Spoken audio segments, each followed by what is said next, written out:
안녕하세요. 네, 반갑습니다. 온라인 전도 집회 이번 주간에 함께하는 시간으로 두 번째 시간이 됐습니다. 코로나 사태로 인해서 아직도 많이 어려운데요.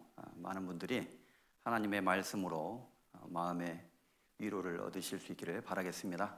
다 같이 함께 하나님 앞에 기도드리겠습니다.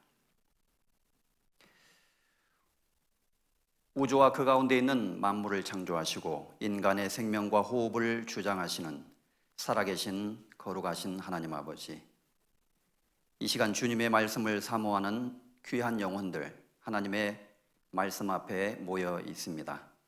우리가 이 성경을 배울 때에 그 말씀의 뜻을 올바로 깨달아 알 수 있도록 주 성령님께서 도와주시고 하나님께서 우리의 마음의 눈을 열어서 하나님께서 살아서 인간의 세계를 다스리시며 또 성경 말씀으로 세상의 역사를 주관하고 계시는 이 놀라운 사실을 깨달을 수 있도록 도와주시고 또 하나님 앞에 어린아이와 같은 겸손한 마음으로 자신을 낮추며 간절한 마음으로 구원을 바라며 하나님 앞에 나올 수 있도록 모든 사람을 굽어 살펴주시기를 원합니다.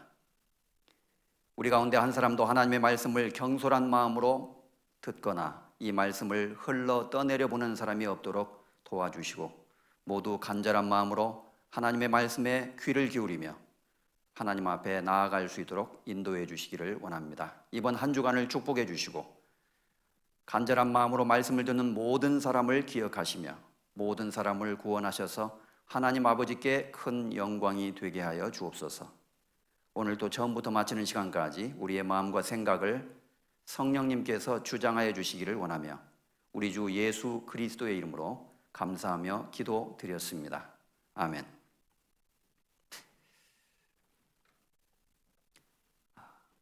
오늘 벌써 두 번째 시간이 됐습니다.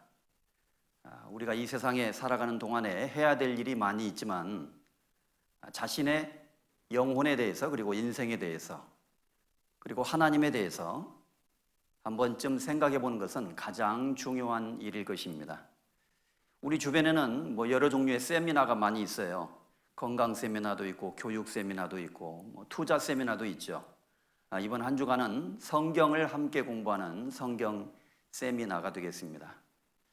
코로나로 인해서 집에 있는 시간이 많기 때문에 오히려 차분하게 집중해서 들으실 수 있는 기회도 되실 수 있으리라고 생각하고요.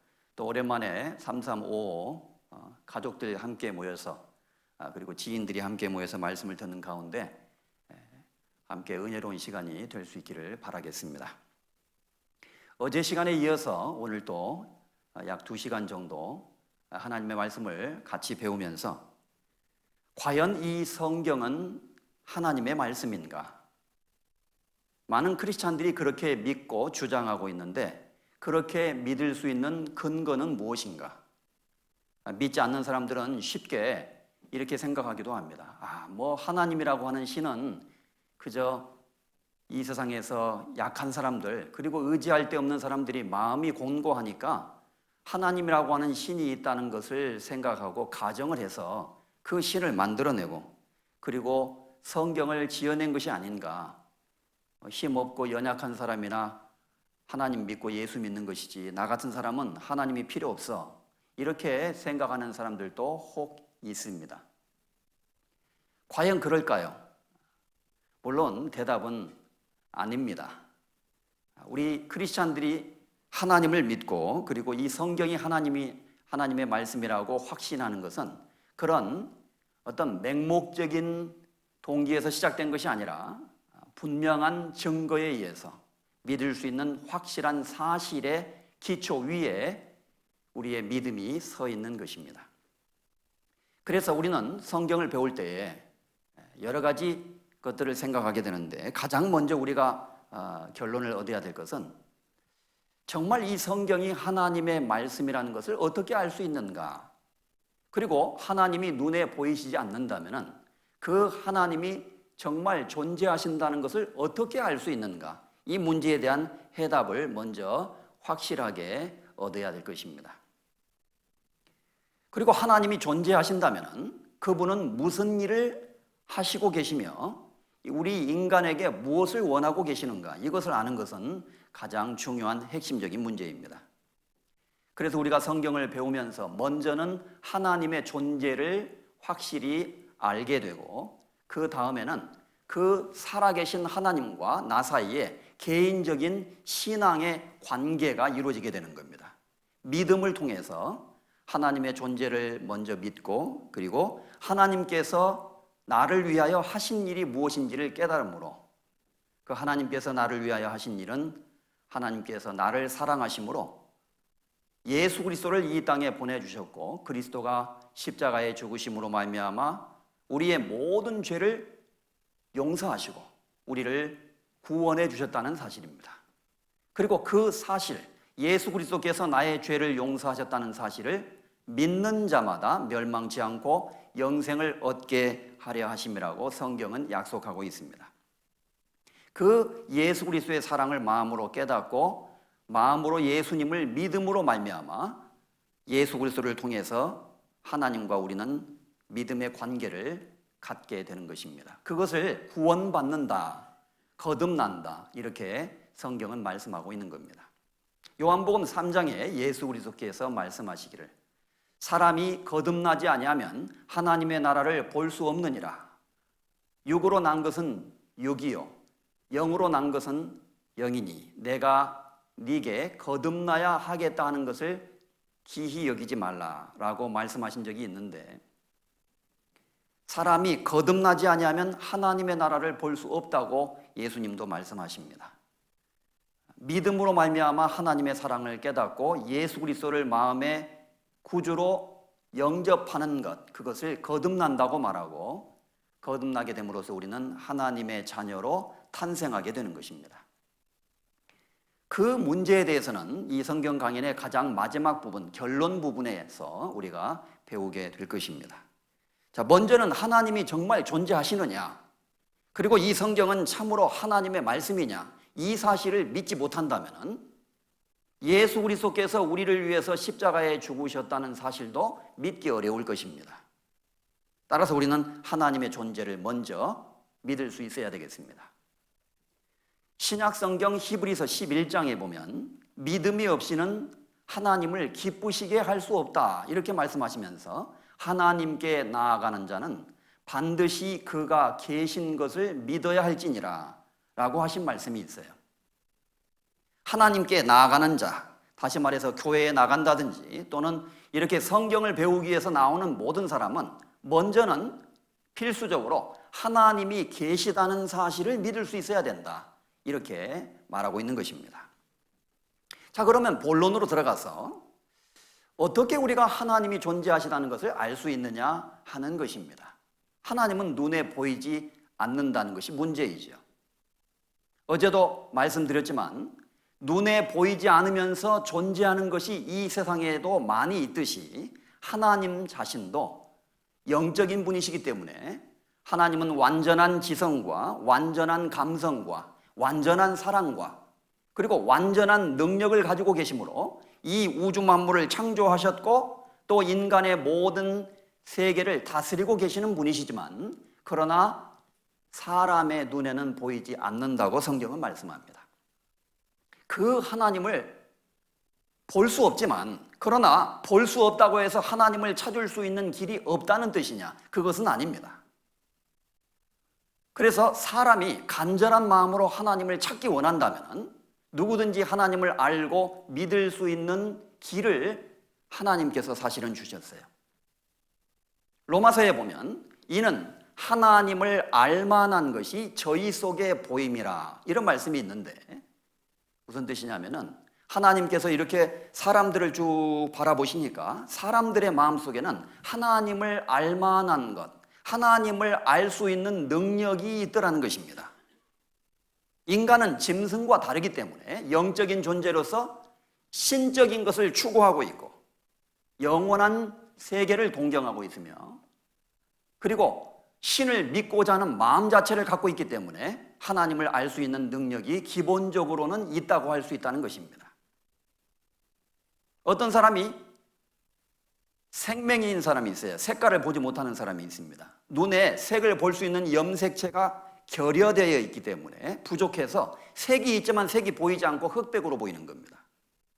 그처럼 만약에 우리 인간의 마음속에 하나님을 알 수 있는 능력이 천부적으로 부여되지 않았다면 우리 인간이 하나님을 알 수도 믿을 수도 없을 것입니다. 그러나 다행스럽게 하나님은 인간에게 그 능력을 주신 것입니다. 그런데 문제가 하나 있습니다. 인간은 죄를 범하고 타락함으로 말미암아 하나님과 어떤 문제가 생기게 되었습니다.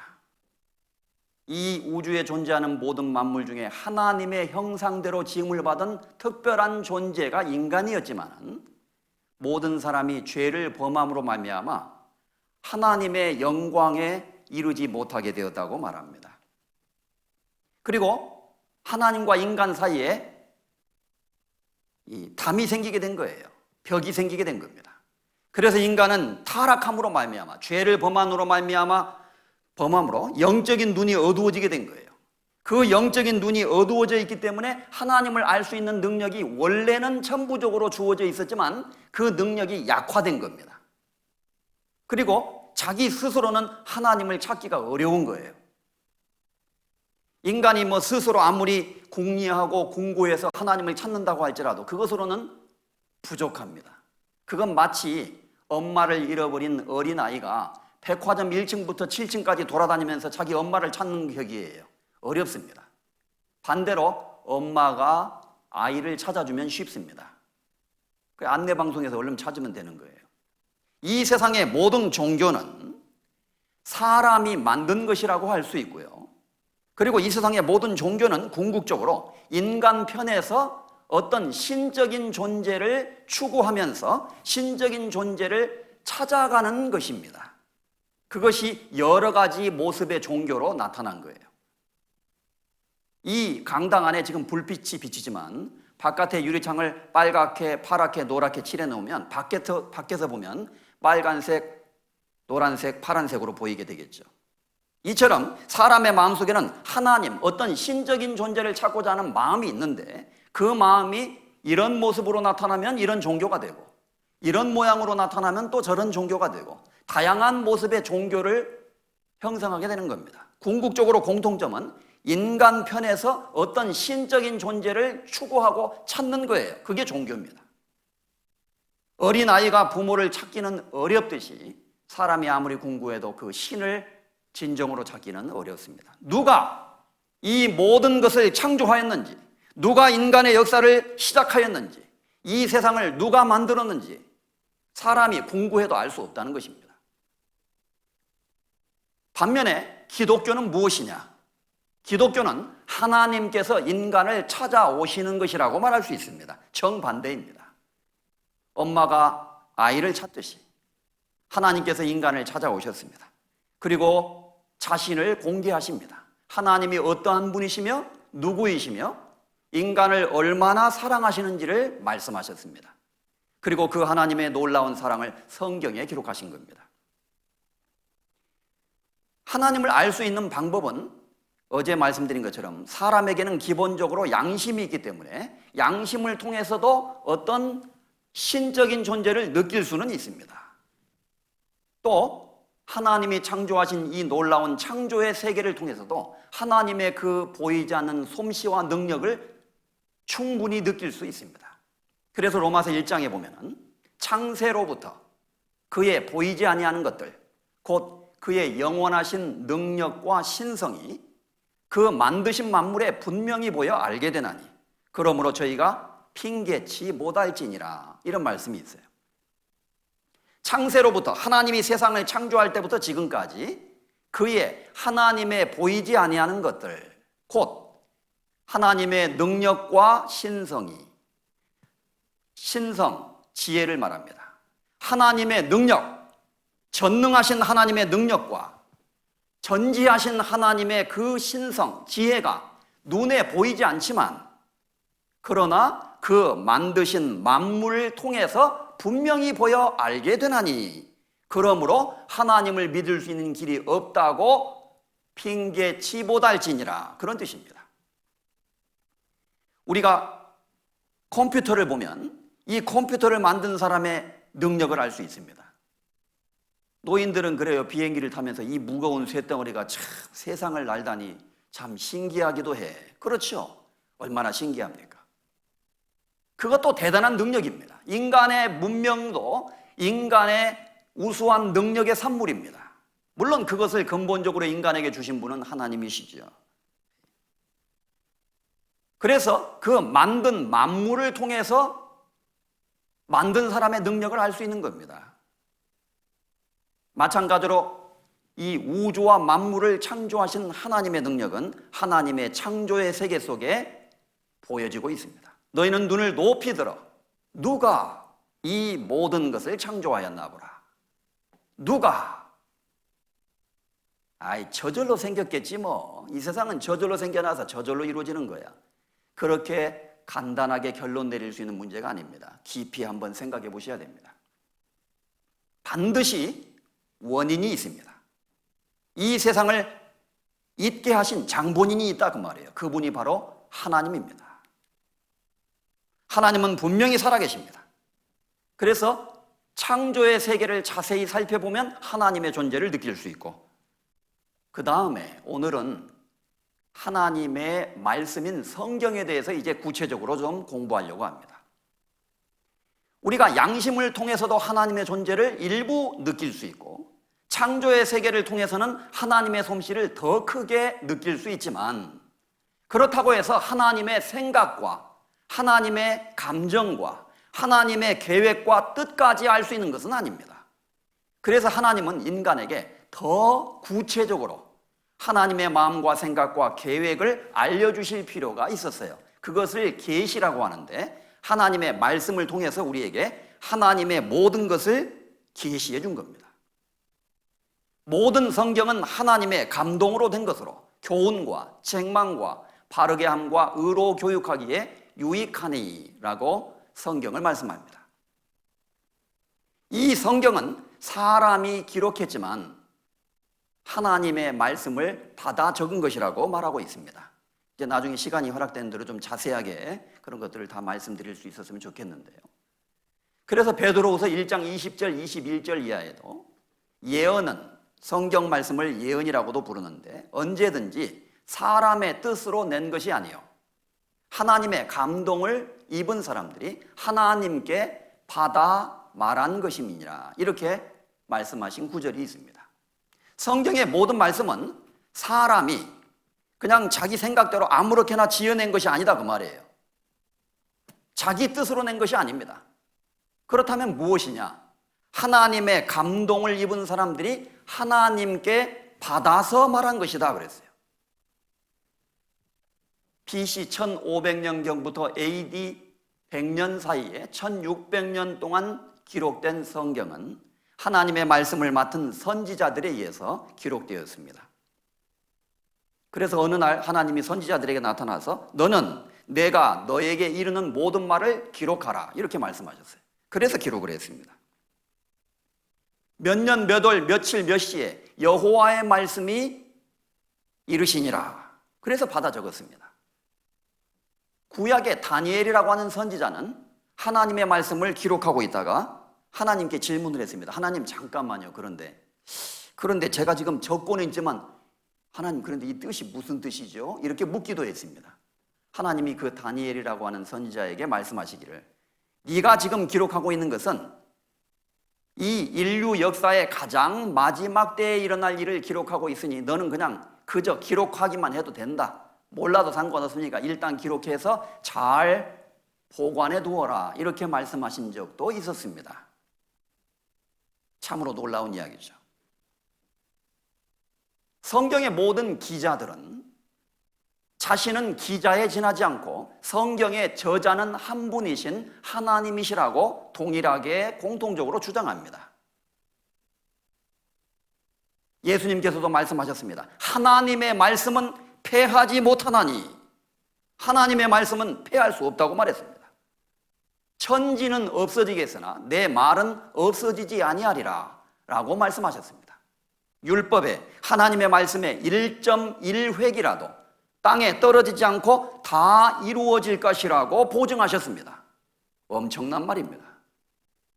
도대체 이 성경이 무엇이길래, 이 성경에 무엇이 기록되어 있길래, 또 누가 이것을 말씀하고 기록하게 하셨길래 그렇게 예수님은 말씀하셨느냐 하는 것입니다. 그것은 바로 하나님께서 말씀하셨고 하나님께서 이 성경을 이 세상에 있게 하신 것입니다. 그럼 사람들은 그래요. 그거야 예수 믿는 사람들 의뢰하는 이야기죠 뭐. 하나님이 말씀하셨다고 해야 사람들이 벌벌 떨고 하나님하고 무서워할 거 아니에요. 그러니까 다 하나님이 말씀하셨다고 하는 것이지 뭐 진짜 하나님께서 말씀하셨겠어? 이렇게 쉽게 생각하는 겁니다. 과연 그럴까요? 자, 이런 말씀이 있습니다. 신명기 18장에 보면 아주 흥미스러운 성경 구절이 우리에게 있습니다. 네가 혹시 심중에 이르기를 그 말이 여호와의 이르신 말씀인지 우리가 어떻게 알리요 하리라. 만일 선지자가 있어서 여호와의 이름으로 말한 일에, 여호와께서 말씀하셨다고 말하는 일에 있어서 증언도 없고 성취함도 없으면 이는 그 선지자가 방자히 말한 것이다. 여호와께서 말씀하신 것이 아니다. 이렇게 말씀하신 구절이 있습니다. 어떤 사람이 심중에 말하기를 이런 마음이 든다는 거예요. 아니, 저 선지자가 지금 우리에게 이르는 말이 정말 하나님의 말씀인지를 내가 어떻게 알지? 어떤 사람이 성경을 읽다가 아니, 크리스찬들은 이게 하나님 말씀이라고 하는데 이 성경이 정말 하나님의 말씀인지 어떻게 알지? 이런 의문을 가질 수 있다는 것입니다. 그건 좋은 의문입니다. 그렇죠. 아주 정당하고 논리적인 의문입니다. 그런데 만약에 선지자가 말한 그 일에 증언도 없고 성취함도 없다면은 이것은 그 사람이 방자히 말한 것이다. 지어내서 말한 거다 그 말이에요. 여호와께서 말씀하신 것이 아니다. 너는 그를 두려워할 필요 없다. 이렇게 말씀하신 겁니다. 다시 말해서 하나님이 말씀하신 것은 하나님이 말씀하신 것이라는 증언과 성취함이 있어야 된다. 이렇게 하나님도 말씀하시는 거예요. 증거가 있어야 된다는 겁니다. 우리가 이 세상에서 어떤 계약서를 쓸 때 딱 사인을 하잖아요. 그걸 통해서 증명을 하는 겁니다. 공증도 하기도 하고. 이 성경이 정말 하나님의 말씀이라는 증거는 어디에 있을까요? 그것은 성경 속에, 성경 자체 속에 그 증거가 나타나 있어야 된다는 겁니다. 증거가 없으면 이 말씀을 하나님의 말씀이라고 믿기는 어렵다는 거예요. 그래서 크리스찬들의 신앙은 증거에 바탕한 신앙입니다. 우리는 결코 맹신적으로 하나님을 그렇게 믿는 것이 아니라는 것을 이해하셔야 됩니다. 하버드 대학의 유명한 법대 교수가 있었어요. 그는 증거학의 개념을 법에 처음으로 도입한 사람으로 알려져 있습니다. 사이먼 그린리프. 하루는 그의 제자가 그에게 질문했습니다. 선생님은 예수 그리스도의 부활을 믿고 있습니까? 난 안 믿어. 난 유대인이다. 유대인이 예수를 믿나? 그러면 선생님은 우리에게 증거를 확인해 보지도 않고 판결을 내리지 말라고 법학 시간에 가르치시면서 그러면 선생님은 예수님의 부활에 대해서 증거를 조사해 봤습니까? 아차, 한 대 얻어맞은 거예요, 교수님이. 그러네? 난 생각도 안 하고 무조건 예수를 어릴 때부터 믿지 말라고 배웠잖아. 유대인들은 예수를 믿지 말라고 하니까요. 그래서 그는 예수님의 부활에 대해서 연구하다가 예수를 믿게 됩니다. 그가 썼던 유명한 책이 있는데 복음서 기자들의 증언이라는 책이라고 합니다. 성경은 근거로 말하기 때문에 우리는 믿는다. 사람들이 정직하게 마음을 열고 그 증거들을 확인한다면 그 증거들을 받아들이는 것 말고는 다른 도리가 없다라고 그는 말하게 됩니다. 우리가 믿는 신앙은 하나님의 말씀의 근거에 기초한 신앙이라는 거예요. 그렇죠. 이러한 사람들은 많습니다. 그래서 여러분 중에도 성경에 대해서 불신을 갖고 있는 분도 혹 있을 수 있겠고요.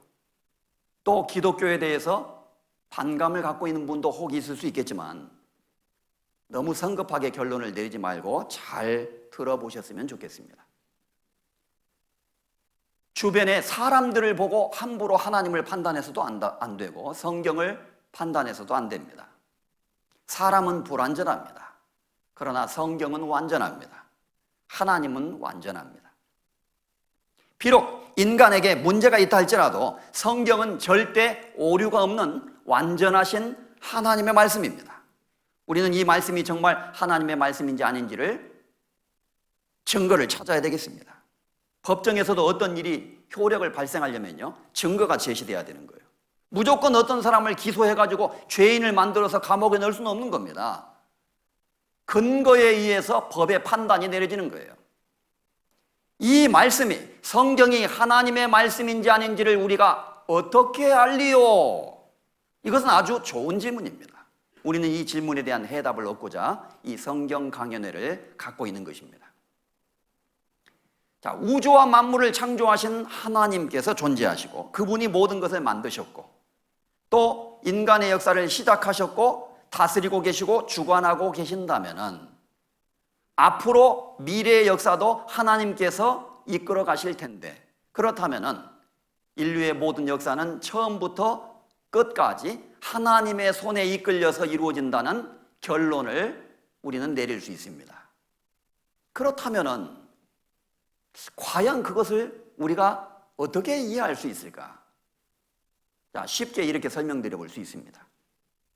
어떤 한 외국인이 한국에 여행 온 길에 디즈니 월드가 아니라 잠실랜드, 디즈니 월드는 미국에 있죠.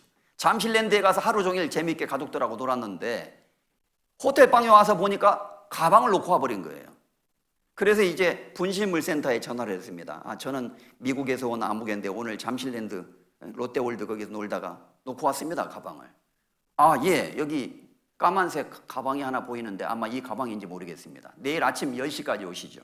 가 보았더니 분실물센터 사무실에 자기하고 9명이 더 와 있어요.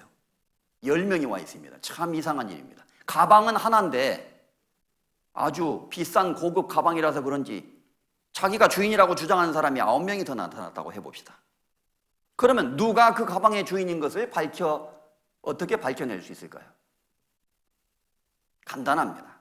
가방의 주인은 가방의 내용물을 진술할 수 있어야 되고 그 내용물과 진술한 내용이 정확히 일치돼야 됩니다. 거기 돈 들었습니다. 누가 돈 없는 사람 어디 있어? 그렇게 어수룩하게 말해서는 안 됩니다. 정확하게 말할 수 있어야 돼요. 거기 보면요, 자크가 하나 달려있는데 열어보면 미국 운전면허증이 들어있습니다. 그 다음에 내 이름으로 된 미국 여권이 있습니다. 그리고 미국 달러로 한 300달러 정도 들어있을 겁니다. 크레딧 카드로 들어있습니다. 그리고 사랑하는 나의 가족들의 가족 사진이 들어있습니다. 그리고 제가 즐겨 씹는 껌이 하나 들어있지요. 이렇게 등등등 이야기했는데 그 사람이 말한 것과 내용물이 딱 일치되면은 그 사람이 주인이라는 증거다 그 말이에요. 이처럼 어떤 신이 있어서 자신이 신이라고 주장하고 있는데 인류의 역사의 시작부터 끝까지 무슨 일이 진행되고 있는지, 왜 그 일이 진행되고 있는지, 어떻게 진행돼 왔고 어떻게 진행될 것인지에 대해서 말할 수도 없고 말한 대로 이루어지지도 않는다면 엉터리 신이다 그 말이에요. 우주와 만물을 지은 진정한 신이 있다면 그분은 인류의 역사를 시작하신 분이므로 오늘 이 시간부터 과거의 역사를 말할 수 있어야 되고 또 미래의 역사도 말할 수 있어야 되고 말만 해서는 안 돼요. 그 말한 것이 이루어져야 된다는 겁니다. 그래서 천지를 짓지 아니한 신은 땅 위에서 하늘에서 망할지어다. 이 세상을 짓지 않은 신은 망해야 된다 그랬어요, 성경에도. 그건 엉터리 신입니다. 가짜 신입니다. 우주와 만물을 창조하신 하나님께서는 인간의 역사도 주관하고 계시므로 모든 것을 말하실 수 있습니다. 그것이 하나님이 신이라는 증거예요. 확실한 증거, 장차 당할 일, 그리고 이전의 과거의 일 말할 수 있어야 된다는 겁니다. 성경을 제가 읽어드리죠. 이사야서 41장에 이렇게 말씀하셨습니다. 나 여호와가 말하노니 너희 우상들은 소송을 일으키라. 야곱의 왕이 말하노니 너희는 확실한 증거를 보이라. 소송은 뭡니까? 누가 옳고 누가 그른가를 밝히는 거예요. 이렇게 법정에서 소송하죠. 자, 확실한 증거를 보이라. 어떤 신이 진정한 신이라면 증거를 보여야 된다. 그 증거로서 뭘 보여야 되느냐? 장차 당할 일을 진술해 보아라. 또 이전 일에 어떠한 것도 고하라. 우리가 연구하여 그 결국을 알리라. 후레사, 앞으로 일어날 일을 진술하라. 너희의 신됨을 우리가 알리라. 또 복을 내리든지 화를 내리라. 우리가 함께 보고 놀라리라. 과연 너희는 아무것도 아니며 너희 일은 허망하며 너희를 택한 자는 가증하니라. 이게 무슨 말입니까? 옛날에 이 성경이 기록될 당시에 우상을 숭배하는 일이 있었어요. 우상. 유대인들은 하나님을 믿는 사람들이지만 어리석게도 이방인들처럼 나무나 돌로 깎아 만든 인형 모양의 우상을 숭배했던 일들이 있었습니다. 구약의 유대인들이 하나님께 범했던 가장 큰 죄가 우상 숭배죄였어요.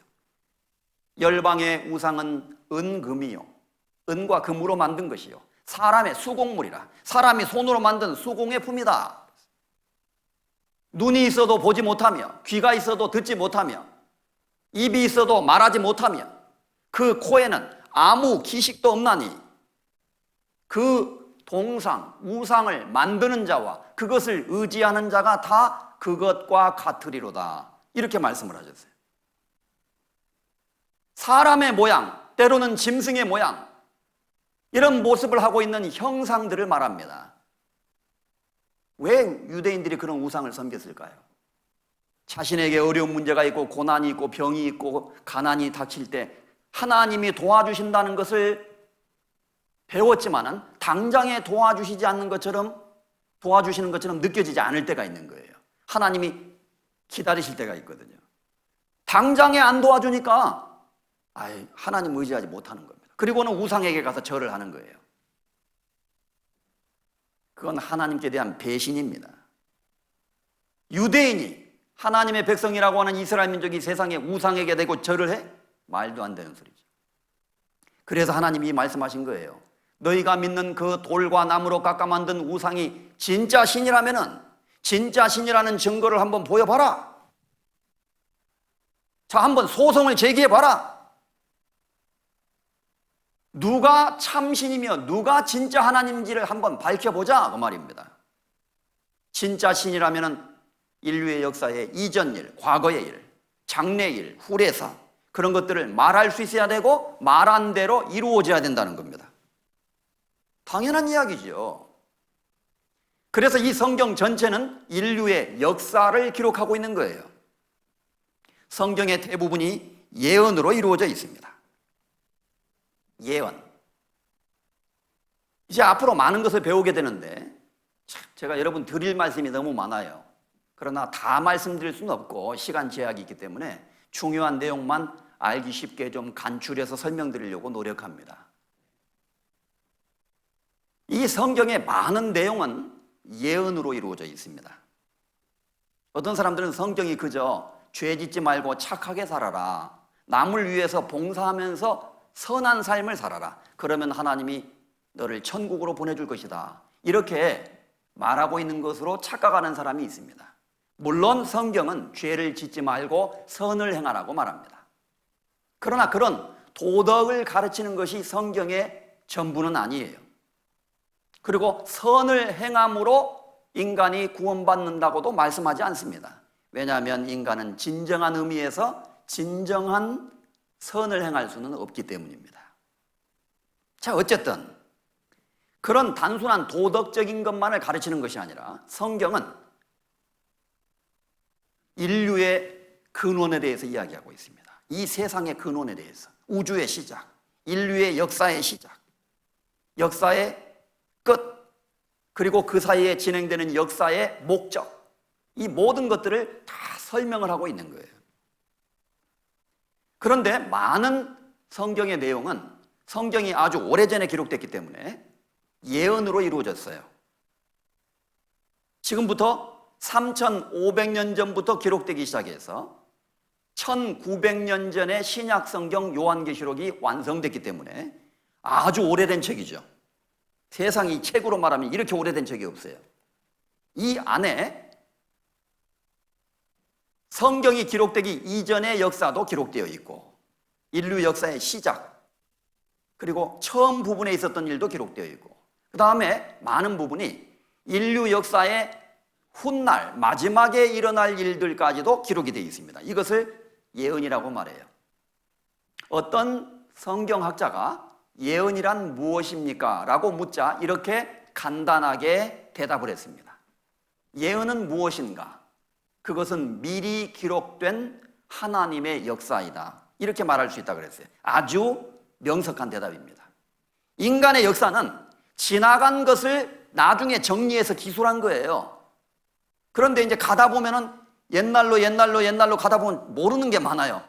그걸 선사시대라고 말합니다. 역사 이전 시대라는 뜻인데 사실은 어폐가 있는 거예요. 역사 이전이 어디 있어요? 인간이 알기 어려운 시대다 그 말입니다. 이 세상의 역사는 지나간 일을 나중에 기록한 거지만 성경의 역사는 미리 기록된 역사입니다. 그것을 예언이라고 그러는 거예요. 그래서 하나님은 아직 이루지 아니한 일을 예적부터 이루고 말씀하시기를 나의 모략과 나의 생각이 반드시 이루어질 것이다. 이렇게 약속을 하셨다는 겁니다. 과연 그럴까요? 우리가 성경을 자세히 읽어보면 그 말씀이 사실인지 아닌지를 알 수 있게 됩니다. 하나님은 전지전능하신 분이다. 이런 말을 자주 하죠. 전지하시다. 모든 것을 아신다 그 말이에요. 하나님이 모르는 것이 있으면 신이 아니에요. 그렇겠죠? 그리고 전능하신 분입니다. 하나님은 모든 걸 다 하실 수 있는 분이에요. 하나님이 할 수 없는 것이 있어요. 능력이 부족해서. 그럼 어떻게 신이 될 수 있겠어요? 그래서 성경에 나타난 하나님은 전지전능하신 하나님입니다. 모든 것을 아시고 모든 것을 하실 수 있는 분. 따라서 하나님은 미리 모든 걸 아시기 때문에 장래에 일어날 일을 미리 보고 기록하게 하신 거예요. 그리고 그 미리 기록된 말씀이 시간이 흘러가는 가운데 역사 속에서 그대로 이루어지고 성취되는 것을 보면은 우리가 이 말씀이 여호와의 말씀인 줄을 어떻게 알리요? 질문한 사람에게 이렇게 알면 된다. 이렇게 설명해 준다 이 말입니다. 그 말씀이 미리 말하고 그대로 이루어진다면 수천 년 전에 이 말씀을 하신 그 하나님께서 지금도 살아계시고 지금도 그 말대로 이루실 수 있는 능력이 있기 때문에 그 말대로 이루어지는 거다 그 말이에요. 그렇지 않겠습니까? 자, 여기서 좀 시간이 걸리지만 여러분들이 이걸 잘 이해하실 수 있도록 좀 설명을 드려보아야 될 것 같아요. 자, 예언에 대해서 잠깐 생각해 봅시다. 어떤 사람이 이렇게 예언을 했습니다. 내년 2021년에 양천구 목동에서 진도 7.0 큰 지진이 납니다. 예언을 했어요. 확률이 몇일까요? 2분의 1입니다. 그럴 수도 있고 안 그럴 수도 있고. 그래 인간의 예언은 틀리는 게 많아요. 그런데 그 지진이 2021년 7월 4일에 발생할 거다. 한 가지를 더 붙였어요. 그러면 2분의 1 곱하기 2분의 1, 4분의 1이 됩니다. 확률이 줄어드는 거예요. 그런데 그 지진이 아침 7시에 일어난다. 그러면 또 확률이 더 줄어드는 거예요. 조건을 하나 더 갖다 대면 더 줄어들어요. 이런 식으로 어떤 것을 예언한다고 할지라도 그것이 이루어지는 것은 확률적으로 굉장히 어렵다는 겁니다. 이런 얘기가 있어요. 중앙기상대에서 야외 교제를 하러 야외 소풍 날짜를 정했는데 그날 소풍을 갔는데 비가 와버렸어요.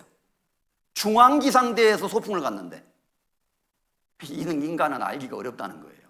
너는 내일 일을 알지 못하는도다. 너희 생명이 무엇이뇨? 너희는 잠깐 보이다가 없어지는 안개니라.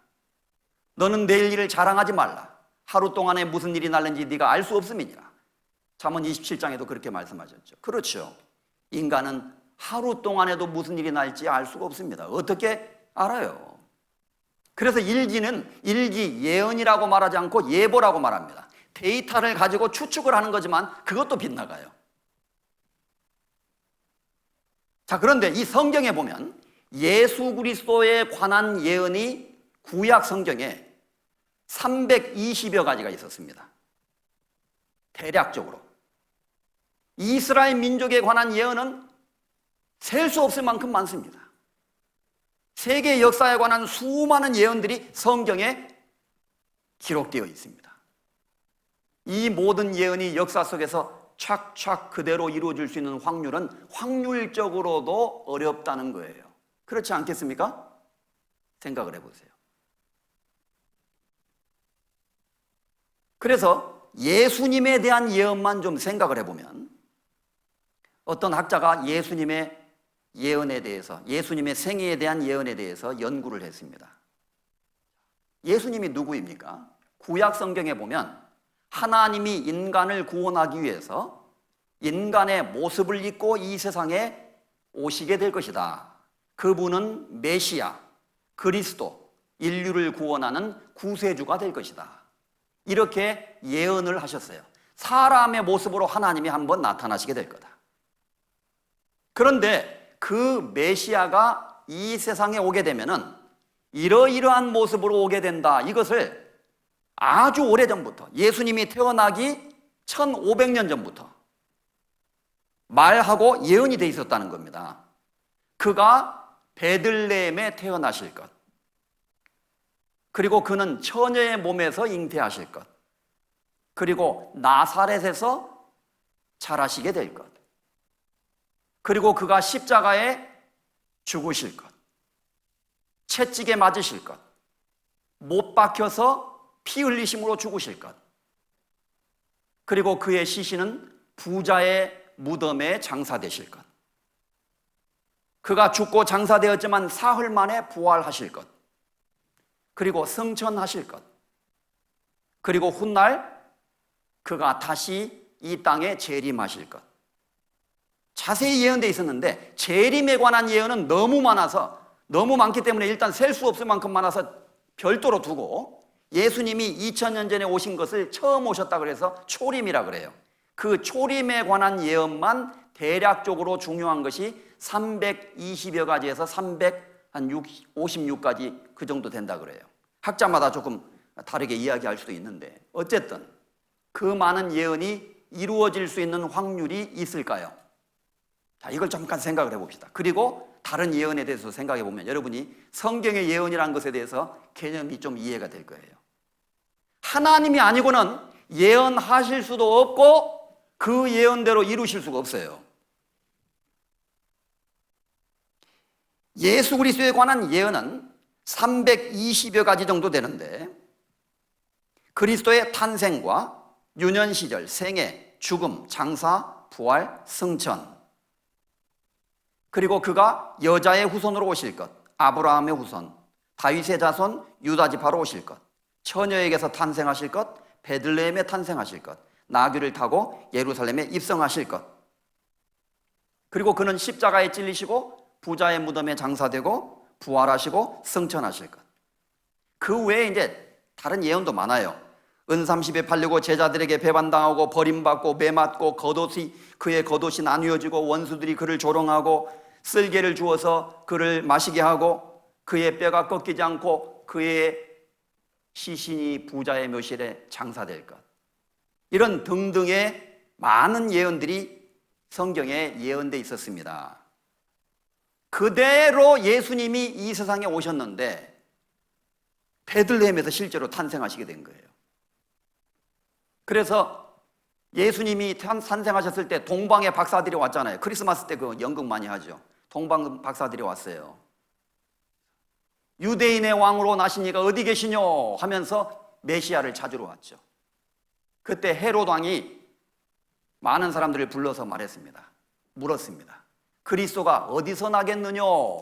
이렇게 묻습니다.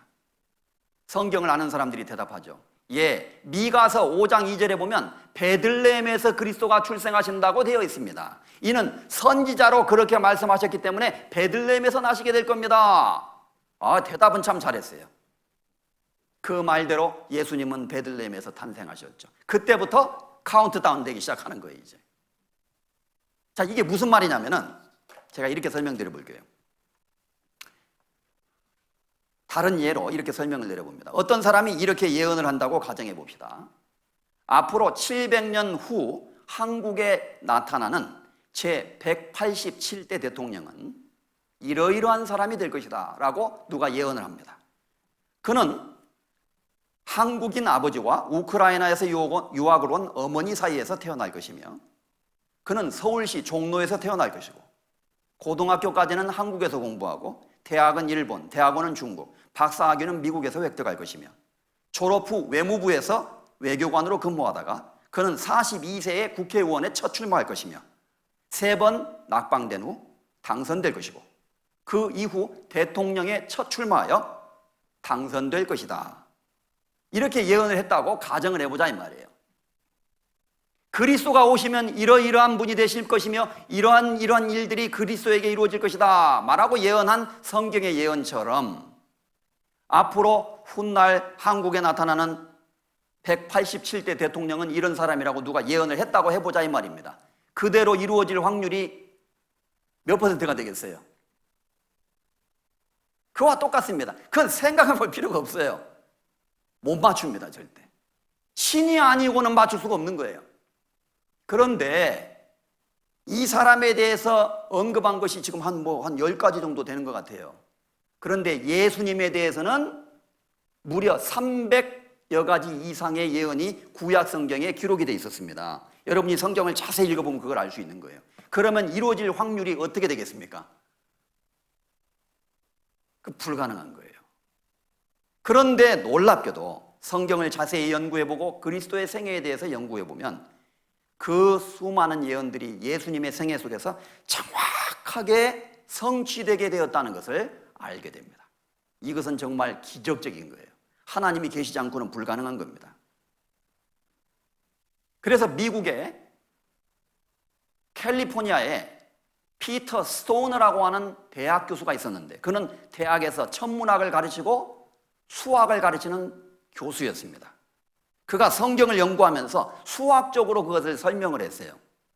구약에 예수님에 대한 예언이 320여 가지가 있는데 그 중에 더도 말고 8개만 추출을 해서 8개가 연속적으로 예수님의 성애 속에서 그대로 이루어질 수 있는 확률이 수학적으로 몇 퍼센트가 되느냐, 제가 이걸 책에서 찾아보니까요, 그 교수가 약 600여 명의 수학을 배우는 학생들하고 10년 동안 연구를 했어요. 이것을 너무 복잡하기 때문에 그것만 계산하는데 10년 동안 연구를 했습니다. 그리고 책을 썼어요. 그 책의 제목은 과학은 말한다. 무엇이 합리적이며 올바른 결론인지를 말한다. 예수 그리스도에 관한 예언이 8개만 추출한다 해도 그것이 예수님의 생애 속에서 다 이루어질 수 있는 확률은 10의 17승분의 1이다. 10의 17승이라는 건요, 1 다음에 동그라미가 17개 들어간 거예요. 셀 수가 없어요. 얼만큼 많냐? 그것은 미국의 텍사스주 전체를 동전으로 깔아놓았다고 가정을 할 때 동전이 그 안에 들어가는 숫자예요. 텍사스주가 한반도에 엄청납니다. 그 사이즈가 우리나라의 남한의 3배인가 이렇게 될 거예요. 자, 보세요. 이 텍사스주에다가 이렇게 노란색으로 표시한 것이 텍사스주예요. 동전을 쫙 깔아놨어요. 그런데 그 동전에 하나에만 빨간색을 칠해놨습니다. 근데 어떤 사람이 그 텍사스주 동전 위를 막 걸어 다니다가 눈을 감고 수건으로 눈을 이렇게 가렸어요. 그리고는 동전을 막 지나다니다가 아무거나 하나 딱 무작위로 딱 집었는데 빨간색으로 칠해놓은 동전이 손에 딱 잡혀버린 거예요. 그럴 확률이라는 겁니다. 되겠어요, 안 되겠어요? 생각해 볼 필요가 없습니다. 완전히 불가능한 거예요. 그래서 그는 예수님에 관한 8가지 예언이 연속적으로 예수님의 생애 속에서 이루어지는 것도 이렇게 어렵다. 사실은 불가능한 거다. 그런데 8개를 더 추출했어요. 그러면 확률이 더 어려워지겠죠. 그것을 이 사람은 이렇게 설명합니다. 만약에 예수님에 관한 예언 16개가 예수님의 생애 속에서 다 이루어지려면, 이거 보세요. 동그라미가 지금 몇 개예요?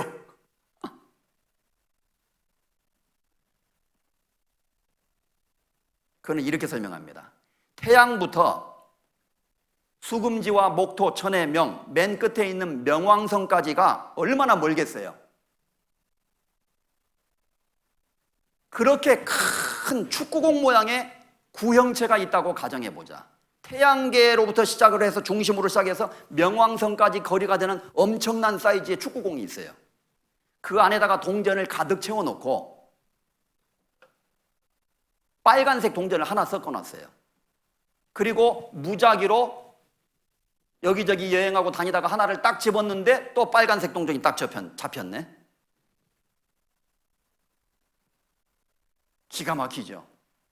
16개의 예언이 예수님의 생애 속에서 연속적으로 이루어질 수 있는 확률도 그와 같이 어렵다, 이렇게 설명합니다. 그건 거의가 아니라 이게 불가능한 거예요.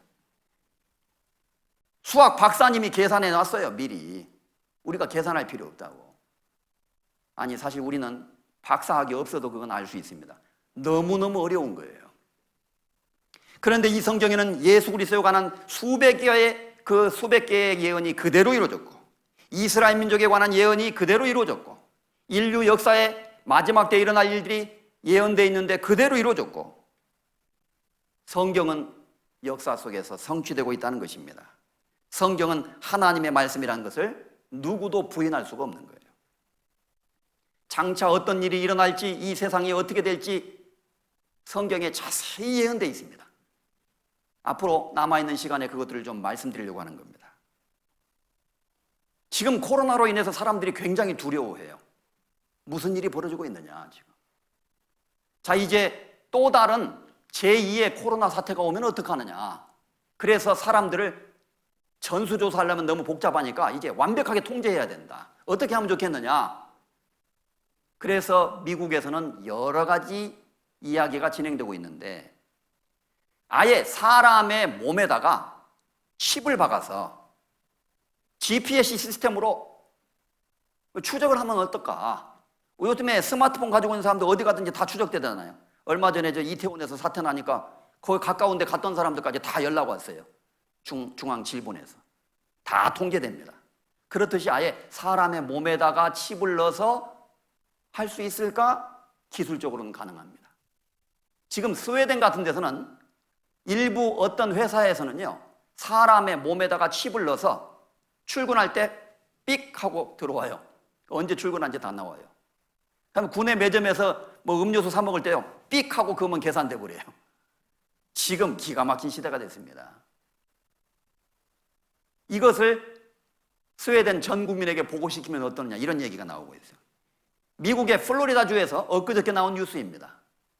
플로리다주의 일부 지역에서는 사람의 몸에다가 칩을 넣어서 아예 관리를 하자, 이런 얘기들이 공공연하게 나오고 있다고 합니다. 요즘에 페리칩이라는 이야기가 있어요. 페리칩.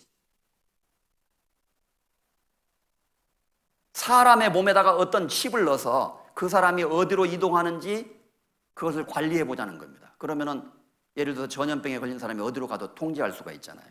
아주 기가 막힌 방법처럼 보입니다. 과연 그런 일이 있을 수 있을까요? 예, 물론 충분히 가능합니다. 그런데 이제 전염병 때문에 백신을 받아야 되는데 그 칩을 넣어주고 거기다가 백신을 함께 넣어주어서 어떤 사람이 백신을 받았는지 안 받았는지, 언제 받았는지 그것까지 다 조사할 수 있으면 좋겠다.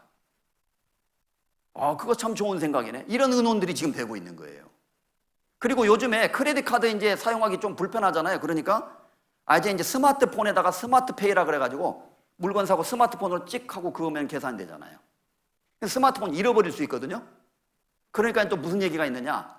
그러면 그 베리칩, 사람의 몸에 넣을 수 있다는 베리칩에다가 그러면은 아예 그 스마트페이 기능까지 넣어가지고 물건 사고 팔고 하도록 그렇게 하자.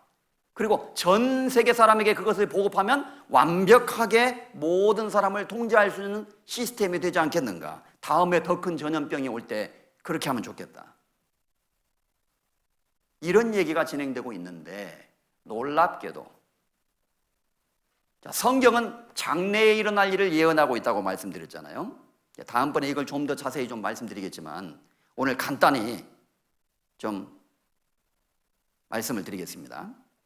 요한계시록에 보면 요한계시록 13장에 이런 말씀이 있어요.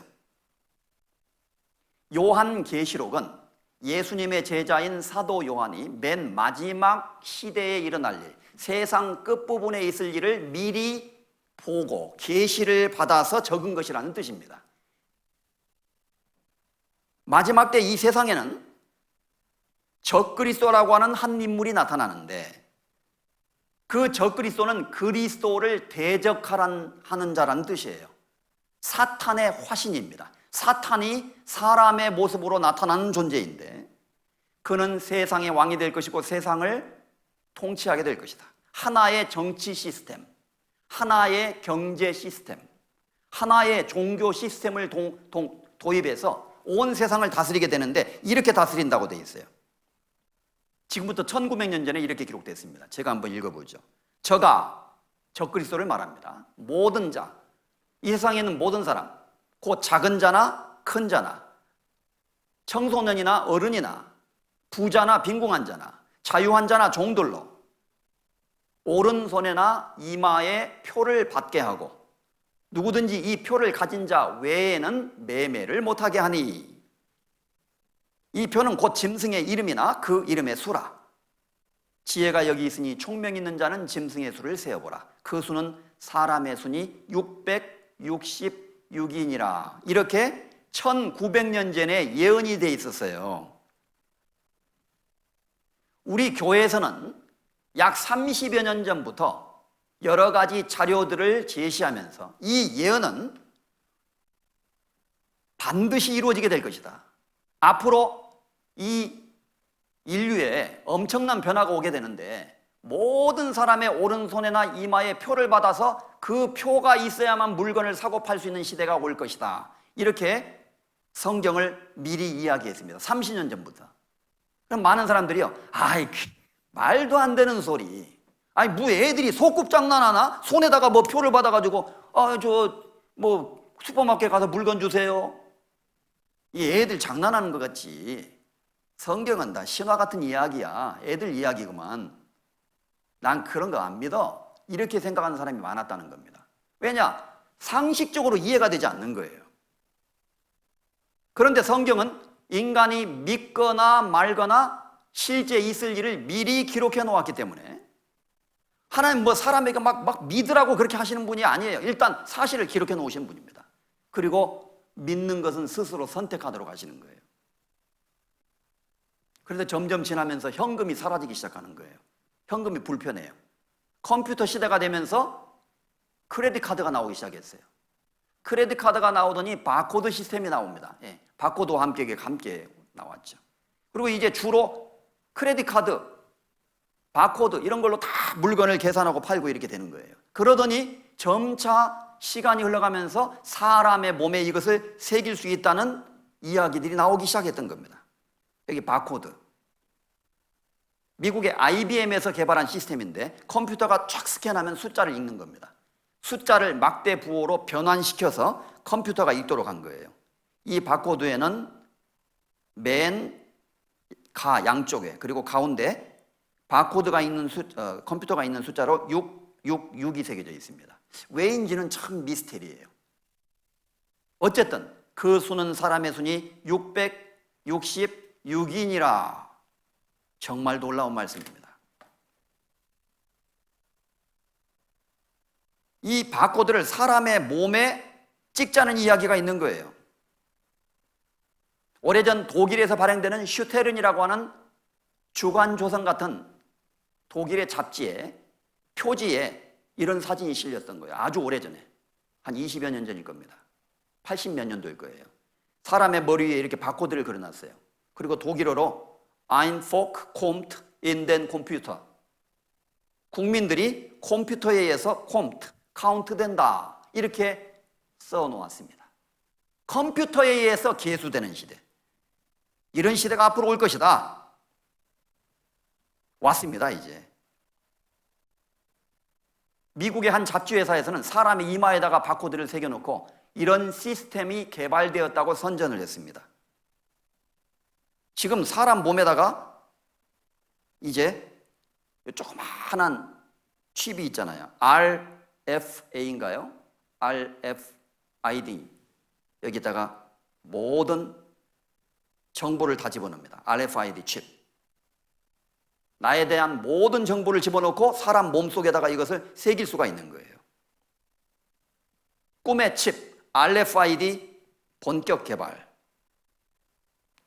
사람의 몸에다가 탁 심을 수가 있는 겁니다. 좋을 것 같아요? 이것은 완벽히 통제되는 시대를 말합니다. 이 엄청난 거예요, 지금 이거. 이 시스템이 도입되면 당신은 달려갈 수는 있지만 숨을 수는 없습니다. 이렇게 말합니다. 어디에 가도 다 추적이 돼요. 그래서 마음을 먹으면 어떤 정치 세력을 가진 사람들이 지구상에 존재하는 모든 사람들을 거의 완벽하게 컴퓨터로 통제할 수가 있게 되는 거예요. 꼼짝 못해요, 이제. 이 어마어마하고 엄청난 시대가 곧 오게 된다고 말합니다. 여러분, 요즘에 신문 잘 보세요. 코로나 이후의 시대는 코로나 이전과는 전혀 다른 시대가 될 것입니다. 물론입니다. 엄청난 일이 벌어지고 있는 거예요. 그런데 놀랍게도 그 일이 성경에 미리 예언되어 있었다 이 말이에요. 지금부터 1900년 전에. 그러니 이것이 사람이 그냥 지어낸 것이라고 어떻게 말할 수가 있느냐 이겁니다. 이미 예언에 대해서 설명드렸잖아요. 앞으로 일어날 일을 자세하게 얘기하고 그것을 그대로 이룰 수 있는 확률은 신이 아니고는 그 불가능한 거예요. 하나님이 아니시고는 이것을 말씀하실 수도 없고 그 말씀대로 이루실 수도 없는 거라는 것입니다.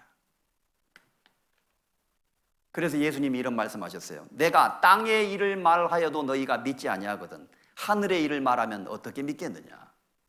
이 성경에는 땅에서 일어날 일들이 예언되어 있어요. 그것을 믿지 못한다면 하늘에 관한 일, 영원한 천국에 관한 일, 구원받는 일, 영적인 문제, 이 문제에 대해서 이야기하면 어떻게 이해하고 믿고 깨달을 수 있겠느냐? 못한다 그 말입니다. 그래서 먼저 땅에서 벌어질 일들을 성경이 기록했는데 그것을 우리가 자세히 연구해보고 믿을 수 있어야 되는 거예요. 성경에는 장래에 일어날 일들을 자세하게 예언해 놓았습니다. 이 성경의 예언을 잘 살펴보면 장래에 일어날 일들이 너무너무 많이 기록되어 있고 또 과거에 아주 옛날부터 있었던 인류 역사의 시작부터 있었던 일들도 물론 기록이 되어 있습니다. 이전 일, 장래 일, 그 모든 것이 성경에 기록되어 있고 우리가 자세히 연구하고 살펴서 그 결국을 알 수 있도록 그렇게 해 놓으셨다는 겁니다. 자, 이제 시간을 잠깐 좀 돌려서 미리 좀 샘플로 맛보기로 장래에 일어날 일을 좀 말씀드린 거예요. 성경 다니엘서 12장에 보면은 하나님께서 다니엘이라고 하는 선지자에게 아까 말씀드린 대로 네가 지금 기록하고 있는 일은 인류 역사의 마지막 때에 벌어지게 될 일이니 너는 그것을 잘 기록해서 봉함해 두어라 이렇게 말씀했습니다. 잘 보관해 두어라. 때가 되면 그것이 펼쳐질 것이고 알려질 것이고 그리고 역사 속에 이루어진다는 것이 공개될 것이다. 이렇게 말씀하신 것이죠. 이렇게 장래에 관한 말씀도 많이 기록되어 있었고 또한 이전 일도 기록되어 있었는데 이제 시간을 잠깐 거꾸로 돌려서 다시 과거로 돌아가 봅니다. 많은 사람이 궁금해하는 것은 인류가 어떻게 시작되었을까? 그게 궁금합니다. 해외에 입양 가서 오랫동안 산 사람이 성인이 대해서 한국을 찾아오는 경우가 있어요. 사람은 자신의 뿌리에 대해서 찾고자 하는 본능이 있어요. 나는 한국에서 이방 온 사람입니다. 나는 내 부모를 찾고 싶습니다. 그렇게 찾아오는 사람이 가끔 있죠. 그래서 사람들도 자신의 근원, 자신의 뿌리, 우리 인류의 뿌리, 이런 것에 관심이 많은 거예요. 한국의 당군 신화는 뭐 곰이 마늘을 먹고 뭐 어떻게 해가지고 한국 사람이 생겨났다고 하는데, 그것은 물론 지어낸 이야기고요. 곰 같은 소리죠. 말도 안 되는 소리입니다. 그것은. 그런 것은 신화 같은 겁니다. 이 성경에는 신화, 전설, 그리고 뭐 허무맹랑한 얘기, 그런 건 없어요. 성경은 한마디로 사실을 기록하고 있는 겁니다. 어떤 사람이 도대체 성경은 무엇을 우리에게 기록하고 있습니까? 이렇게 묻는다면 성경은 하나님이 보시는 인류 역사입니다. 이렇게 말할 수 있고, 또 다른 말로 성경은 사실입니다. 이렇게 말할 수 있어요. 사실이 아닌 것은 진리가 될 수 없고, 진리가 아닌 것은 우리가 신뢰하고 전적으로 의지하고 믿을 수 있는 것이 못 됩니다. 만약에 이 성경에 사람이 지어낸 그 신화 같은 이야기, 허무맹랑한 전설 같은 이야기들을 기록해 놨다면 이것을 어떻게 하나님의 말씀으로 우리가 신뢰하고 믿을 수 있느냐는 겁니다. 성경은 전부 사실을 기록하고 있는 거예요. 그래서 창세기, 영어로는 제네시스라고 그러죠. 시작이라는 뜻입니다. 모든 것에 대한 시작이 성경 창세기 첫 번째 책에 기록되어 있습니다. 인류 역사가 어떻게 시작되었는지, 어디에서 시작됐는지, 어떻게 흘러왔는지 쭉 진행되고 있죠. 그 창세기 1장에서 12장까지에 나와 있는 내용이 창세기 전체에서도 가장 중요한 내용이에요. 첫째, 에덴 동산의 이야기가 나옵니다. 인류 역사가 처음 시작된 장소, 에덴 동산에서 아담과 하와가 나왔고, 그 아담과 하와가 자녀를 낳아서 이 세상의 모든 사람이 생겨나게 된 거예요. 우리의 조상입니다. 그 에덴 동산은 오늘날 중동 지역에 있었다고 성경은 기록하고 있습니다.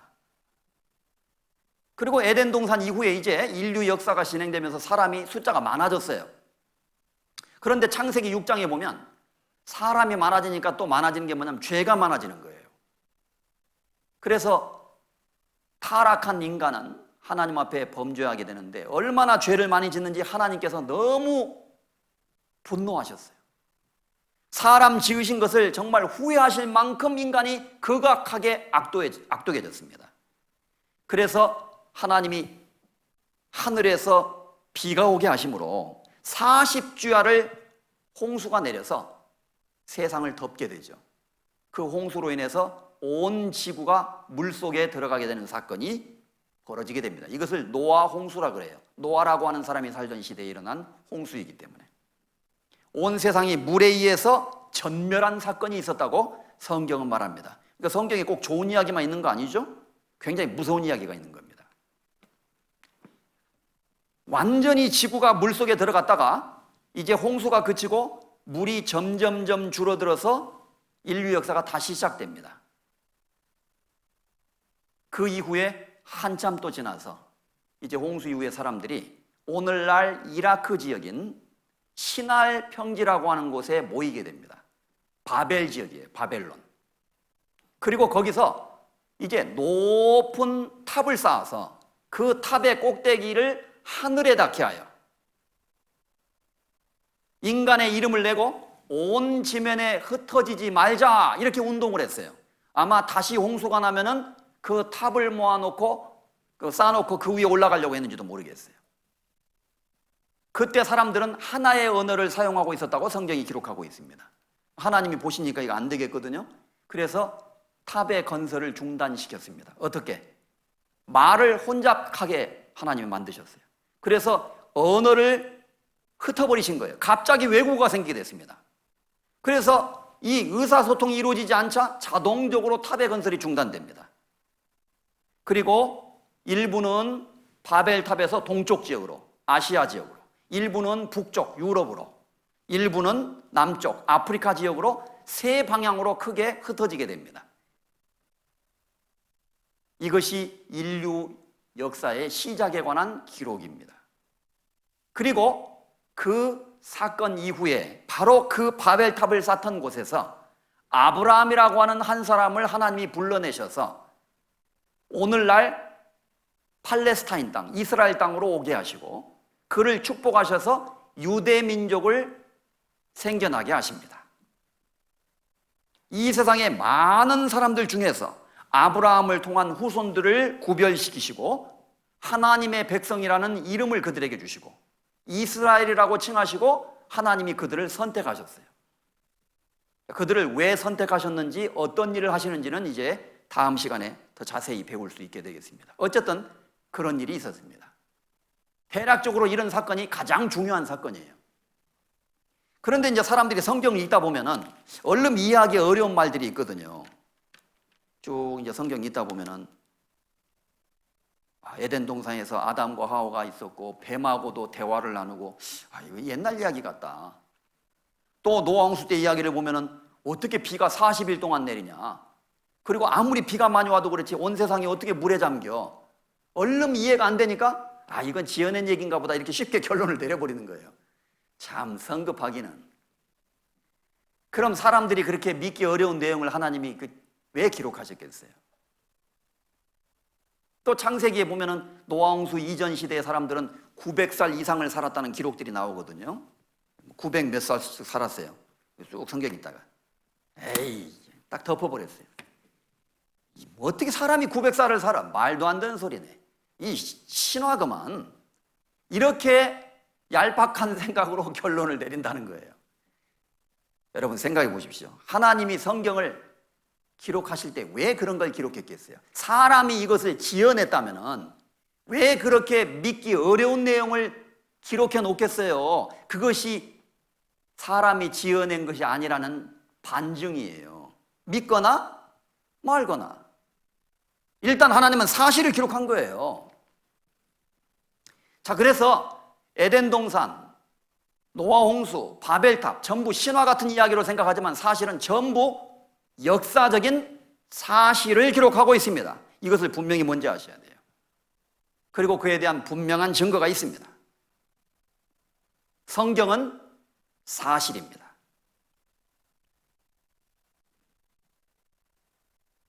먼저 에덴 동산에 대해서 잠깐 이야기를 해보죠.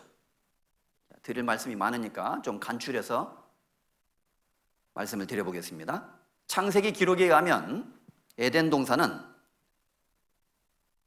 중동 이라크 지역에 있었는데 강이 에덴에서 시작되어서 발원하여 거기서부터 갈라져 네 근원이 되었으니 첫째는 비손이라 금이 있는 하윌라 온 땅에 둘렀으며 둘째 강의 이름은 기혼이라 구스 온 땅에 둘렀고 셋째 강의 이름은 히데겔이라 히브리어로 히데겔 이걸 그리스어로 음역하면 데겔, 데그리스, 티그리스가 됩니다. 그래서 영문 번역에는 셋째 강의 이름은 티그리스라 이렇게 번역된 성경이 있어요. 아수르 동편으로 오르며 넷째 강의 이름은 유프라테더라. 지금 이라크 땅에 티그리스, 유프라테스 강이 그대로 흐르고 있습니다. 이 말씀에 의하면 에덴 동산은 바로 이곳 티그리스 강과 유프라테스 강이 있는 중동 지역에 있었다는 것을 알 수 있습니다. 바로 이곳이 에덴 동산 자리였어요. 그런데 훗날 인류가 범죄함으로 지각 변동이 나서 에덴 동산이 땅속으로 내려가게 됩니다. 자, 오늘날 고고학적인 발견을 통해서 이런 보도들이 나오고 있어요. 에덴 동산은 지금의 페르시아만이다. 에덴 동산의 옛 강을 발견했다. 낙조 쓸쓸한 에덴 동산 옛자리, 이라크의 쿠르나. 인공위성에서 요즘에 사진을 찍으면 엑스레이 찍으면 몸속이 찍히듯이 특수 촬영을 하면요 지하 5m까지 촬영이 돼요. 그래서 땅속에 강의 흔적들이 나오는 거예요. 지금은 모래로 뒤덮여 있는 사막이지만 이렇게 이 모래 밑에 엑스레이처럼 찍혀가지고요 강줄기들이 나오는 겁니다. 옛날 고대에 큰 강이 있었던 지역이라는 것이 증명되고 있다 그랬어요. 에덴 동산에는 풍요로운 곳이었습니다. 광대한 나무들이 있고, 에스겔서 31장에 보면 이런 말씀이 있어요. 너의 영화와 에덴 동산, 에덴 동산에 대해서 말하면서 너의 영화와 광대함이 에덴 모든 나무 중에 어떤 것과 같은고, 그러나 네가 에덴 나무와 함께 지하에 내려갈 것이요, 이렇게 경고한 말씀이 있습니다. 여기서 너는 고대 아수르 제국을 가리키고 있는 거예요. 그 에덴 동산이 있었다가 땅속으로 들어갔는데 그 자리 이후에 나중에 아수르 제국과 바벨론 제국이 생겼어요. 너의 영화와 광대함이 그 옛날 에덴 모든 나무의 영광과 같지만, 그러나 그 에덴 동산의 모든 것들이 땅속에 내려간 것처럼 아수르, 바벨론, 너의 모든 영화도 땅속에 내려가게 될 것이다. 멸망하게 될 것이다. 그걸 경고하는 말씀입니다. 그러니까 과거에 에덴 동산이 땅속에 내려간 일이 있으니까 이렇게 말씀하시는 거예요. 여기가 에덴 동산 자리라고 말합니다. 에덴 동산의 나무는 영화롭고 광대로웠다 그랬어요.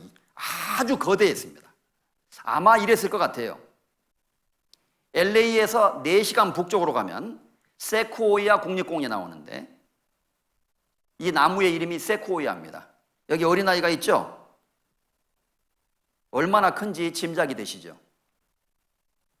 나무 밑에 구멍을 뚫어놨어요. 이렇게 자동차가 지나가기도 합니다. 광대한 나무들입니다. 이걸 보면요, 아마 에덴 동산의 나무들이 이랬을 것이라는 생각을 합니다.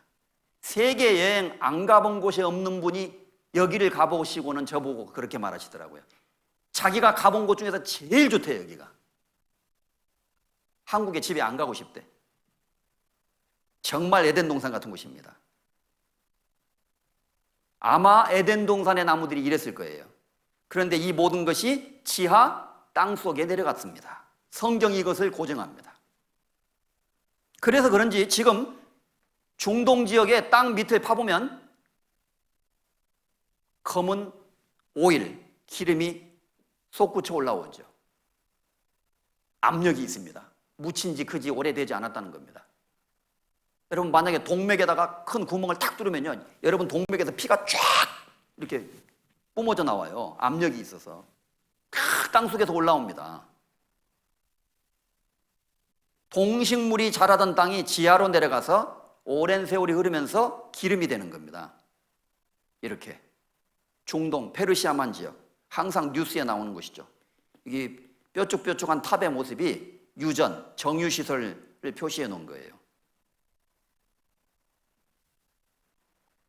지금 엄청난 양의 석유가 중동에서 나옵니다. 세계 곳곳에서 석유가 나오지만 중동에서 거의 대부분이 나오고 있는 거예요. 이것은 어마어마한 자연 환경이 이곳에 있었고 이것이 땅 밑으로 내려갔다는 것을 우리에게 보여주고 있는 겁니다. 성경의 기록 그대로예요. 맞죠? 성경은 이곳이 바로 에덴 동산 자리였다고 말하고 있습니다.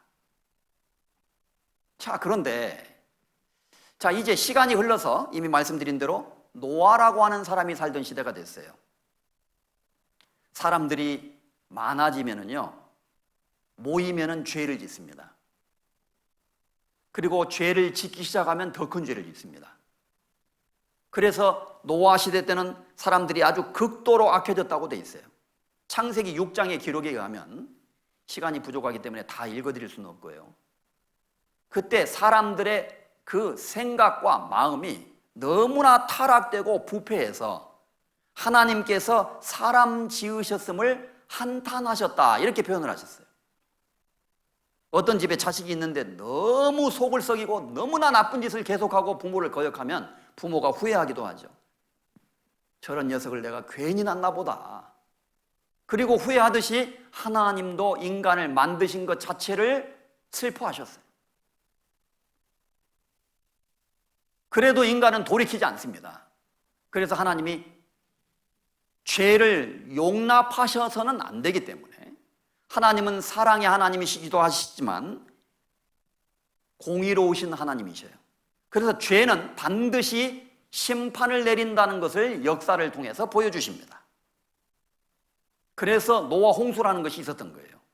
인간이 극도하게 악해지자 하나님이 홍수를 내리시기로 결론을 내리셨어요. 내가 홍수를 땅에 일으켜서 천하를 멸절시킬 것이다. 그래서 노아에게 그것을 미리 알려주고, 노아는 그때부터 시작해서 하나님의 말씀을 전합니다. 여보세요, 여러분들, 이 세상이 극도로 악해져서 하나님께서 진노하심으로 이 세상을 홍수로 심판하실 것이라고 저에게 말씀해 주셨습니다. 여러분, 이제라도 늦지 않았습니다. 회개하고 돌이키고 구원을 받으셔야 됩니다. 저는 하나님의 명령대로 방주를 짓습니다. 누구든지 이 방주 안으로 들어오기만 하면 홍수를 피할 수 있다고 하나님이 말씀하셨습니다. 여러분, 그렇게 하십시다. 근데 사람들이 아이고, 노아 할아버지 또 하나님 너무 많이 믿어가지고 정신이 좀 이상해지셨구만. 아니, 이 맑은 날에 무슨 비가 와? 그리고 어떻게 세상이 홍수로 다 잠긴다고? 노아 홍수 이전에는 비가 거의 오지 않았어요. 특수한 환경이 있었기 때문에. 안개만 땅에서 올라와서 지면을 적시는 시대였다고 기록이 되어 있습니다. 그래서 사람들이 그걸 믿지 못했던 거예요. 120년이라는 기간 동안 노아는 말씀을 전하면서 한편으로는 방주를 지은 거예요. 큰 배, 모든 짐승들을 암수 한 쌍씩 방주로 들이고, 그리고 자신의 가족들을 대피시킬 수 있는 거대한 방주를 짓기 시작했습니다. 그런데 당장 홍수가 내린 것이 아니라 120년 동안 기한을 준 거예요. 사람들에게 복음을 전하고 회개하고 돌이키라고 그렇게 말해도요, 안 믿는 거예요. 지금도 똑같습니다. 우리가 왜 이 성경을 전합니까? 성경은 사실입니다. 하나님은 살아계십니다. 성경의 예언은 반드시 이루어집니다. 지금 우리 눈앞에 이루어지고 있습니다. 수천 년 전에 말씀하신 말씀이 지금도 이루어졌습니다. 천국은 있습니다. 지옥이 정말 있습니다. 인간의 영혼이 있습니다. 말하잖아요.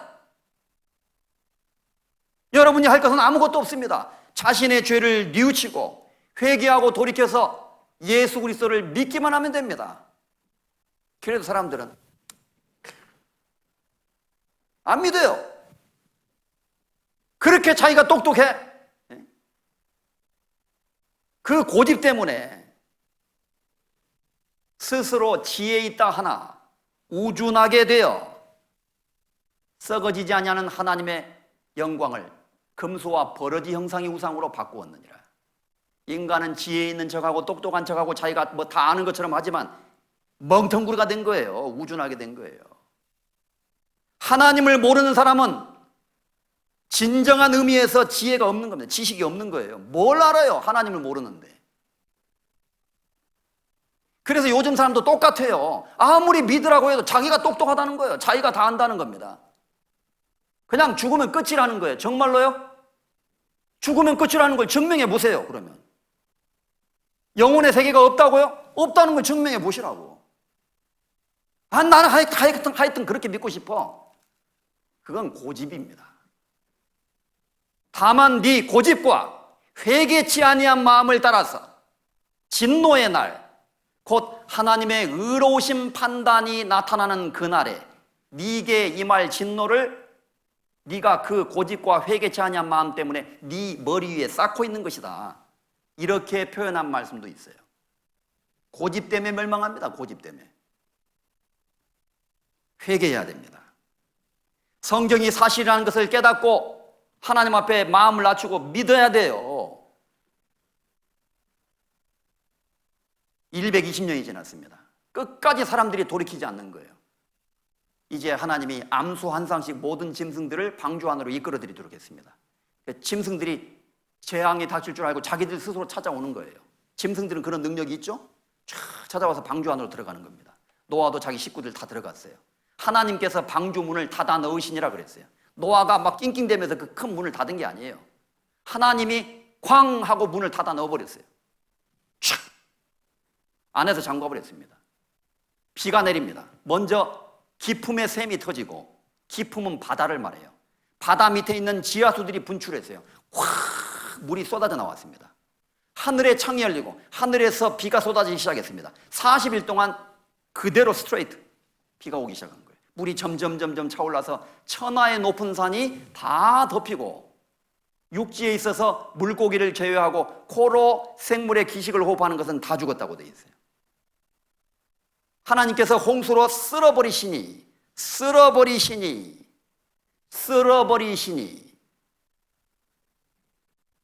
땅에서 움직이는 모든 생물이 죽었더라.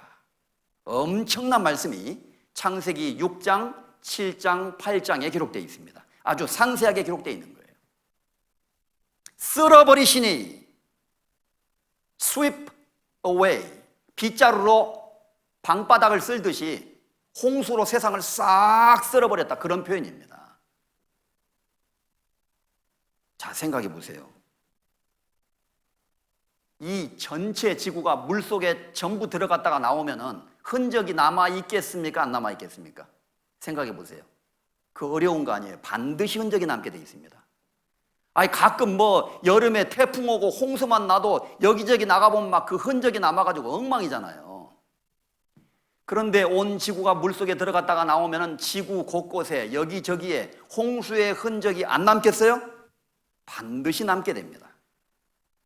그래서 이 세상에는 엄청난 지형들이 있고 놀라운 흔적들이 남아있는데, 하나님을 믿지 않는 사람들은 이 세상에 있는 여러 가지들을 보면서 그냥 저절로 됐고 시간이 흐르다 보니까 그렇게 됐고 뭐 그런 거겠지, 이런 생각들을 하게 된 거예요.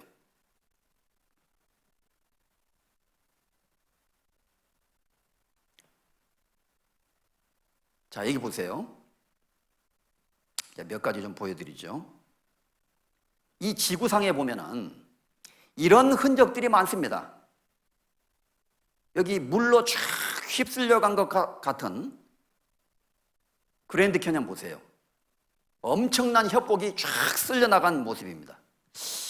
뭔가 있었다는 생각이 들지 않아요?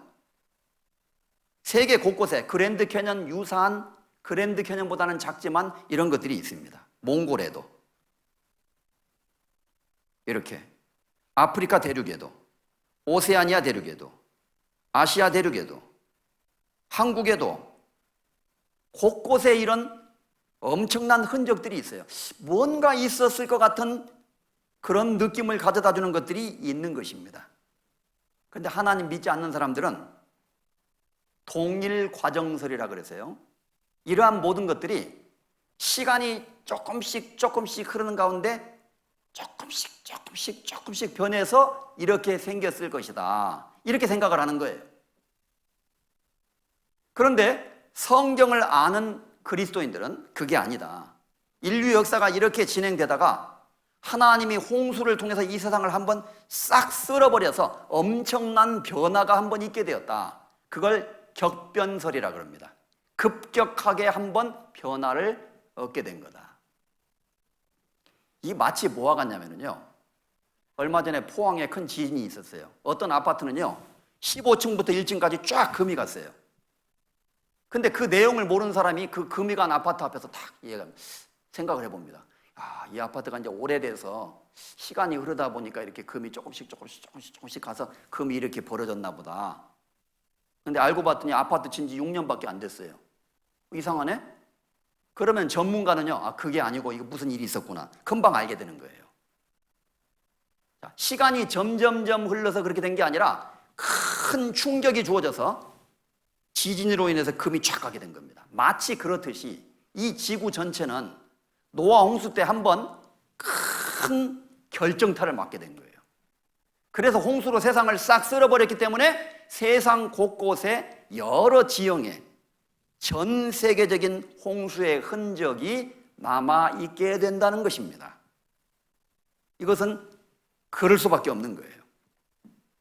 자, 그래서 그런 흔적들이 남아있고, 자, 이런 것들을 좀 설명드리려고 해요.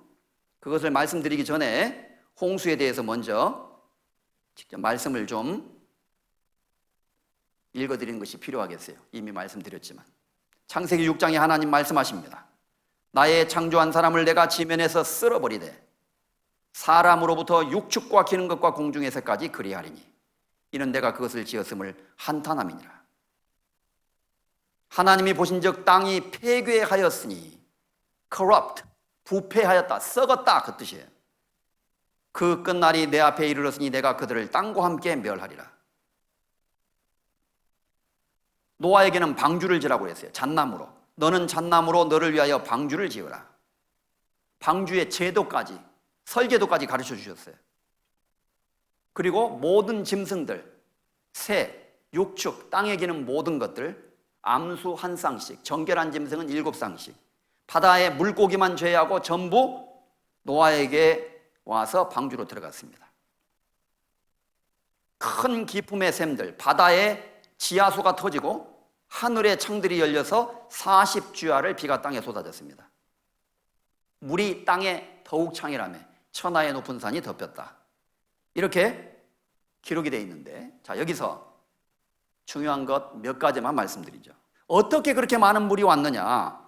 이미 말씀드린 대로 바다의 지하수가 터졌고, 그리고 창세기에 보면 노아 홍수 이전에는 하나님이 물과 물로 나누게 하리라 하시고, 궁창 하늘을 만드시고 궁창 아래의 물과 하늘 아래의 물과 궁창 위의 물, 하늘 위의 물로 나누게 하심에 그대로 되니라. 노아 홍수 이전에는요, 하늘 위에 물층이 있었다고 기록이 되어 있어요. 이렇게. 그래서 과학자들은 이 물층은 마치 테라리움처럼 투명한 물층이 수증기층으로 지구를 에워싸면서 햇볕을 통과시켰기 때문에 홍수 이전의 세상은 지금과 사뭇 달랐을 것이다. 어떻게? 이렇게. 홍수 이전에는 마치 온실 안에 들어가 있는 것처럼 지구가 되어 있는 거예요. 그러면 북극, 남극, 적도 할 것 없이 전부 따뜻해요. 식물들도 잘 자라고 동물들도 잘 자라고 고온 다습하고 아주 특별한 환경이 있었던 겁니다. 그래서 인간이 900살 이상까지 살 수 있는 환경이 있었던 거예요. 요즘처럼 환경오염 그런 거 없어요. 그런데 홍수 이후에 이 공중에 있는 물층이 다 쏟아져서 사라지게 된 겁니다. 온실로 말하면 유리창이 깨진 거예요. 그래서 햇볕이 직접 닿게 되는 부분은 적도가 되고 비스듬히 닿게 되는 부분은 극지방이 되어서 온도 차이가 있게 됩니다. 그러면은 기온차가 생겨서 공기가 이쪽은 더워지고 이쪽은 차가워지고 바람이 불게 되죠. 과학자들은 이 공중 위의 물층이 햇볕의 해로운 방사선을 차단시켜주는 필터 역할을 했을 것이다. 한국과학기술대의 노희천 교수는 인간 수명이 홍수 이전에는 900살 가능했다. 왜냐하면 홍수 전에 하늘에 물층이 존재했기 때문이다. 이분만 그렇게 얘기하는 게 아니고요. 미국에는 이 홍수 사건을 과학적으로 규명하는 크리스찬 과학자들이 수천 명이 있습니다. 노아 홍수 이후에 인간의 수명이 단축되었다. 급격한 환경 변화가 있게 됐던 겁니다. 그래서 그런지 성경의 데이터를 보면 홍수 이전에는 평균 수명이 900살이었는데 홍수 이후에는 쫙 갑자기 떨어져요. 어떤 변화가 있었던 것이 틀림없는 겁니다. 대기권 위 투명 수막으로 지구를 보호해서 적도, 극지방 모두 온화한 기온과 습도를 유지했다. 해로운 방사선을 차단했고 이것이 노아 홍수 때 파괴된 것이다. 노아 홍수는 단순한 신화인가? 아니다. 사실이다. 그리고 아주 흥미스러운 것 중에 하나는 노아의 방주가 물이 그친 다음에 아라랏산에 머물렀다고 창세기 8장에 기록되어 있는데, 자, 이제 물이 점점 줄어들었어요. 물이 다 줄어드는 데만 1년 정도 걸렸어요. 보통 홍수가 아닙니다, 이게. 1년 동안 물이 줄어드니까 이거 어마어마한 홍수인 거예요. 그리고 노아의 방주는 물이 감하면서 방주가 아라랏산에 머물렀으며 이렇게 기록이 되어 있어요. 아라랏산 어디에 있냐면은 이게 중동 지도입니다. 터키와 이란, 이라크 그리고 아르메니아 지역의 접경 근처에 높은 산 5,000m가 넘는 산입니다. 백두산 2배 정도 되는 거예요. 공중에서 위성으로 사진 찍었는데요, 꼭대기만 하얘요. 눈이 덮여 있어요. 1년 내내. 겨울철에는 완전히 눈으로 덮여 있습니다. 봉우리가 2군데입니다. 노아의 방주가 묻힌 곳, 그런데 놀랍게도 이 아라산 위에서 방주를 목격했다고 말하는 사람들이 역사 속에 너무나 많아요. 기원전 475년 역사학자인 베로수스, 아라산을 방문하고 방주를 목격했다. 이집트의 역사학자인 아라마누스, 다메섹의 전기작가인 니콜라스, 조지 하고피안, 자바로스키, 러시아 공군, 이런 많은 사람들이 있습니다. 그리고 프랑스의 폭파 전문가인 페르난드 나바라,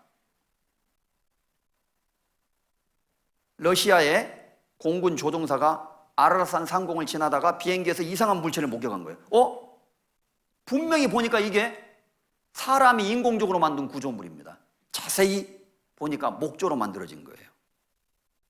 눈이 여름철에 녹을 때 방주가 노출될 때가 있어요.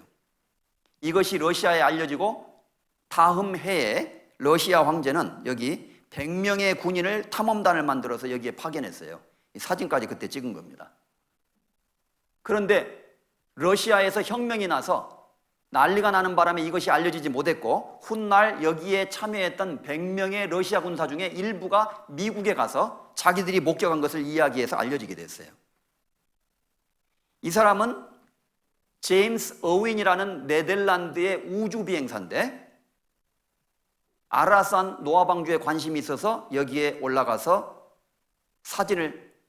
이 방주를 목격하고 사진을 찍었습니다. 이게 어윈이 들고 있는 사진이에요, 여기. 그리고 또 올라가서 더 많이 노출되었을 때 찍었어요, 이것을. 우주비행사 제임스 어윈이 찍은 방주 사진이다 그러죠.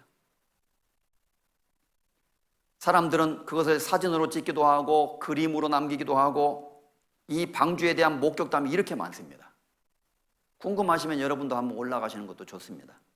아마 하나님께서 특별히 천연 냉장고, 이 빙하 속에 노아 방주를 보존하셔서 훗날 사람들에게 이것을 믿을 수 있도록 하신 것 같아요. 물론 우리는 성경을 통해서 이것을 알 수 있습니다. 이 사람이 유명한 프랑스의 페르난드 나바라, In Search of Noah's Ark, 노아의 방주를 찾아서, Lost Ship of Noah, 노아의 잃어버린 방주, 이렇게 모형으로 이제 만든 겁니다. 그 다음에 홍수설화, 세계 곳곳에 노아의 홍수와 거의 유사한 전 세계적인 홍수가 있었다는 설화들이 수백여 가지가 있는데 이상하게도 일치해요. 공통점은 인간이 죄를 져서 신이 진노하심으로 홍수가 내렸다는 것. 두 번째는 어떤 사람이 있었는데 큰 배를 만들어서 생물들을 대피시켰다는 것. 그의 이름이 어떤 이야기는 노아, 노에, 누아, 이름이 성경의 노아와 거의 같습니다. 발음이 약간 변한 것 뿐이죠. 이런 고고학 점토판에도 이것은 유명한 길가메시의 서사시라고 하는 것인데요, 영국의 대형 박물관에 있습니다. 홍수 이야기를 그대로 담고 있는 점토판이에요. 진흙에다가 글씨를 써서 구운 건데 원래 수천 개의 파편으로 쪼각쪼각 난 거예요. 이것을 레고 맞추듯이 한 사람이 아주 오랜 기간을 통해서 수년간에 이것을 조립을 했어요. 그리고 나서 고대 문자를 판독해 보니까 성경 창세기의 노아 홍수 이야기예요. 깜짝 놀라게 된 겁니다. 보통 중요한 것이 아니에요, 이게. 그래서 대형 박물관에 있는 겁니다. 세계 200여 곳, 200여 민족 속에 홍수 설화가 전해져 온다. 단순한 홍수가 아니라 세계가 물에 다 잠겼다는 홍수를 말하는 거죠. 수메르 왕과 홍수 이야기. 홍수가 땅을 휩쓸었다. 홍수가 땅을 휩쓴 이후로 왕권이 하늘로부터 내려왔고 구스가 왕권의 자리에 앉게 되었다. 창세기 11장 바벨탑 사건 이야기가 나오는데, 그 바벨탑을 쌓았을 때 주동했던 사람이 니무롯이라고 하는 사람이 나와요. 그는 구스 출생입니다. 방주에 이렇게, 그리고 방주는 운동장만한 크기를 갖고 있는데요, 길이가 약 140여 미터, 엄청나죠. 옛날 고대인들은 피라미드를 쌓기도 했는데 지금도 미스테리예요. 어떻게 쌓는지. 방주를 만들었을 수 있을까요? 얼마든지 있었습니다. 고대인들은 뛰어난 기술을 가지고 있었어요. 그리고 이 방주는 농구장의 20배 크기, 엄청난 사이즈에 지구 동물 3배를 수용할 수 있는 용적이라는 것이 입증이 됐어요. 얼른 생각하면 어떻게 암수 한 쌍씩이지만 지구상의 모든 짐승들이 들어가느냐? 가능합니다. 종류가 많지 대부분 몸집이 작아요. 그래서 들어가고도 남습니다. 학자들이 다 계산했어요. 그리고 방주는 아주 안전한 선박으로서 30m 높이의 파고도 거뜬히 견뎌낼 수 있는 구조로 되어 있다. 길이와 넓이와 높이가 그런 아주 과학적인 비율로 설계되어 있다 그랬어요. 과학적인 실험 결과를 했어요. 모형 제작 후 직접 실험까지 했습니다. 노아의 방주. 물론 하나님이 설계해 주셨으니 뭐 말할 것 없죠. 그리고 이 사이즈는 농구장 20배에 기차 화물칸 522칸. 엄청나요. 그리고 이미 말씀드린 대로 3개가 물에 뒤덮인 흔적들이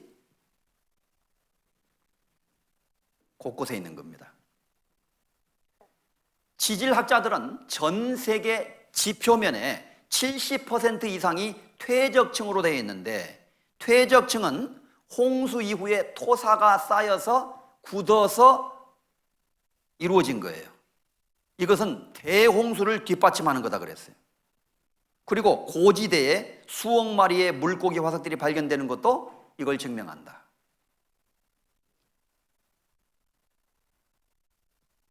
이미 말씀드린 대로 이런 흔적들, 그랜드 캐니언에 가보면은요, 꼭 이렇게 시루떡처럼 돼 있어요. 시루떡. 지층이란 거 아시죠? 지층. 무지개떡 같아. 서로 다른 종류의 흙들이 층층이 쌓여 있어요. 이런 것들이 나와요. 어떻게 이런 게 생겨났을까? 그리고 여기서 화석들이 나온다는 겁니다. 이런 층에서. 에베레스트 산 꼭대기에서도 바다 물고기의 화석이 나오고, 안데스 산맥 꼭대기에서도 나오고. 자, 그런데 이게 잘 보세요. 이 땅을 파고 내려가면요, 이렇게 화석들이 나오는데 어느 일정 부분 내려가면요, 화석이 전혀 안 나오는 땅이 있는 거예요. 어떻게 된 거냐? 이 땅은 홍수 이전의 지층입니다. 그 이후에는 홍수 이후에 흙이 홍수물에 의해서 막 토사가 휩쓸려가지고 쌓인 거예요. 그래서 층층이 쌓이게 된 겁니다. 옛날에 하나님 믿지 않는 사람들은 시간이 흐르다 보니까 어떻게 하다 보니까 그냥 조금씩 변해서 이런 게 생겼나 보지 뭐. 그런데 어떻게 이렇게 시루떡처럼 생겼을까? 해석을 할 수가 없었던 거예요. 그런데 성경은 격변, 홍수로 인해서 세상이 휩쓸려갔고 그 결과로 이 모든 것들이 생겨났다고 우리에게 고증합니다. 미국의 콜로라도 주립대에 프랑스 출신인 피에르 줄리앙이라고 하는 한 과학자가 있었습니다. 그는 이러한 지형의 생성 원인에 대해서 굉장히 궁금해했는데 하루는 기발한 생각을 하면서 연구를 하다가 실험을 했어요. 그의 실험은 서로 다른 종류의 흙을 막 사이즈가 좀 큰 것, 작은 것, 굵은 것, 막 부드러운 것, 딱딱한 것 막 통에다 섞어가지고 위에서 쭉 떨어뜨리면은 이상하게 떨어질 때는요, 같은 비슷한 성질의 흙들끼리 모여서 떨어진다는 것을 발견하게 됐어요. 이거 보세요. 점점 높이가 높아가죠? 쭉 떨어뜨리니까요, 이렇게 쌓이는 거예요. 물 속에서도 해봤어요. 물이 흐르는데 그 안에서 토사가 흘러가도록 했는데 이거 보세요. 점점 쌓입니다. 이렇게. 물 속에서도 같은 종류끼리. 그래서 이렇게 서로 다른 무지개떡 같은 종류별로 다른 흙이 쌓일 수 있다는 것을 실험을 통해서 찾아내게 된 거예요. 이거다, 이거. 이 사람이 그냥 이걸 발견하고 얼마나 놀랐는지, 이거다, 이거. 전 세계에 이 엄청난 지층이 존재하는 것은 바로 노아홍수 때문이구나. 이것을 실험을 통해서 논리적으로 밝혀낸 사람입니다. 지금 세계에는 엄청난 지형들이 있는 거예요. 그랜드 캐년 가보셨습니까? 혹시 여러분 중에? 입이 딱 벌어지죠. 그랜드 캐년에 가보면 정말 하나님의 오묘하심과 위대하심을 느끼게 됩니다. 그 거대한 자연 앞에 인간은 정말 아무것도 아닌 거예요. 뭐 하나님이 있네 없네 뭐 어쩌고 저쩌고 똑똑한 소리 하고 있습니다. 인간은 먼지에 지나지 않는 거예요. 이런 게 뭐 저절로 생겨났다고? 미국의 헨리 모리스라고 하는 과학자가 있었는데, 그는 창세기의 사건을 과학적인 연구를 통해서 밝혀내고 책을 여러 권 저술한 사람으로 아주 유명한 사람입니다. 그는 제네시스 플러드, 창세기 대홍수라는 책을 집필하고 이 책 속에 노아의 홍수가 있을 수밖에 없었다는 증거를 수십여 가지를 제시하고 있어요. 물론 이 책 말고도 수십 권의 책을 저술했습니다. 제가 미국에 있을 때 이분을 만나기 위해서 일부러 그 사무실에 찾아갔는데 그날 또 출근을 안 하셨더라고. 그래서 기회를 놓쳤어요. 그는 과학적인 분석을 통해서 홍수가 역사적인 사실이었다는 것을 여러 가지 모습으로 조명을 했습니다. 세계 곳곳에 나오는 이런 지형들 있잖아요. 씨루떡, 무지개떡처럼 생긴 이 모든 것들은 홍수의 흔적이다. 이제 지질학은 동일 과정설에서 격변설로 명백하게 바뀌어가고 있다. 동일 과정설, 시간이 흐른 가운데 조금씩 변했다는 거죠. 격변설은 홍수로 인해서 급격하게 변화가 왔다는 거예요. 어떤 게 맞아요? 그래서 홍수 이전에 화석이 전혀 없는 땅이 있고 그 위에 여러 층이 무지개떡처럼 쌓여 있는 거예요. 이렇게. 이거 보세요. 완전 무지개떡이잖아요. 그럼 사람이 토목공사를 해서 일부러 이걸 만들 수 있을까요? 어림도 없는 소리입니다. 그러니 도대체 얼마나 많은 물이 휩쓸려 왔으면 이렇게 많은 흙이 쓸려와서 이런 지형을 형성할 수 있느냐? 이건 홍수가 아니고 성경이 말한 노아 홍수가 아니고는 설명할 수가 없다는 거예요. 이를 증명하다 1980년 미국의 세인트 헬렌 화산이 워싱턴주에서 폭발했습니다. 꽝 폭발했어요. 용암이 흘러나왔어요. 이 사건이 왜 중요하냐?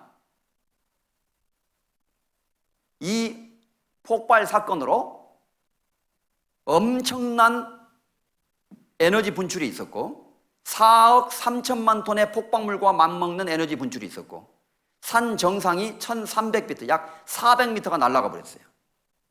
150평방마일의 숲이 6분 만에 전부 날아가 버렸습니다.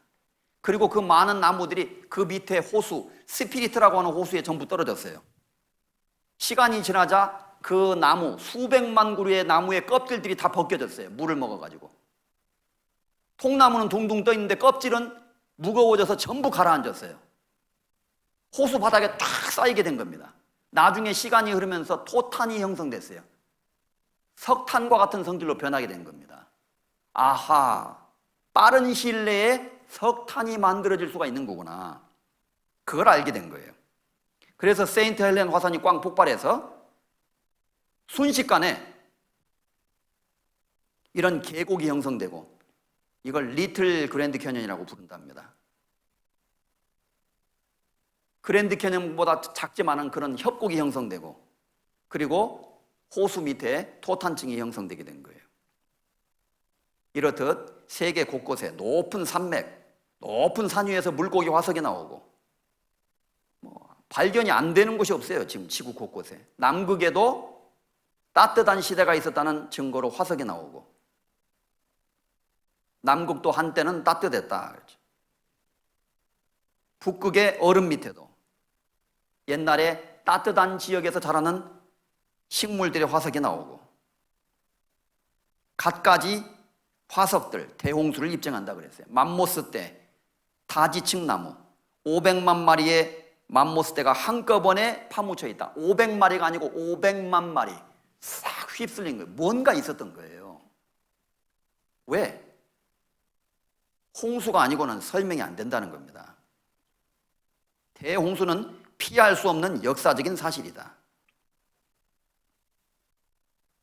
세계 곳곳에 화석 무덤, 맘모스 화석들, 보세요. 이거 보세요.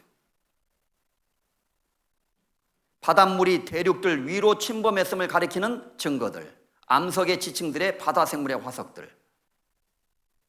그래서 미국의 창조과학에서는 화석이야말로 노아 홍수의 가장 강력한 증거이다 그랬어요. 황금의 지층, 에베레스트 꼭대기 위에. 한국에도 마이산 있잖아요. 마이산에 물고기 화석이 나와요. 이렇게 말 귀처럼 생겼다고 해서 마이산이죠. 어떤 게 이렇게 생겼을까? 남아프리카 공화국에 카루라고 하는 고원지대가 있는데 20만 평이에요.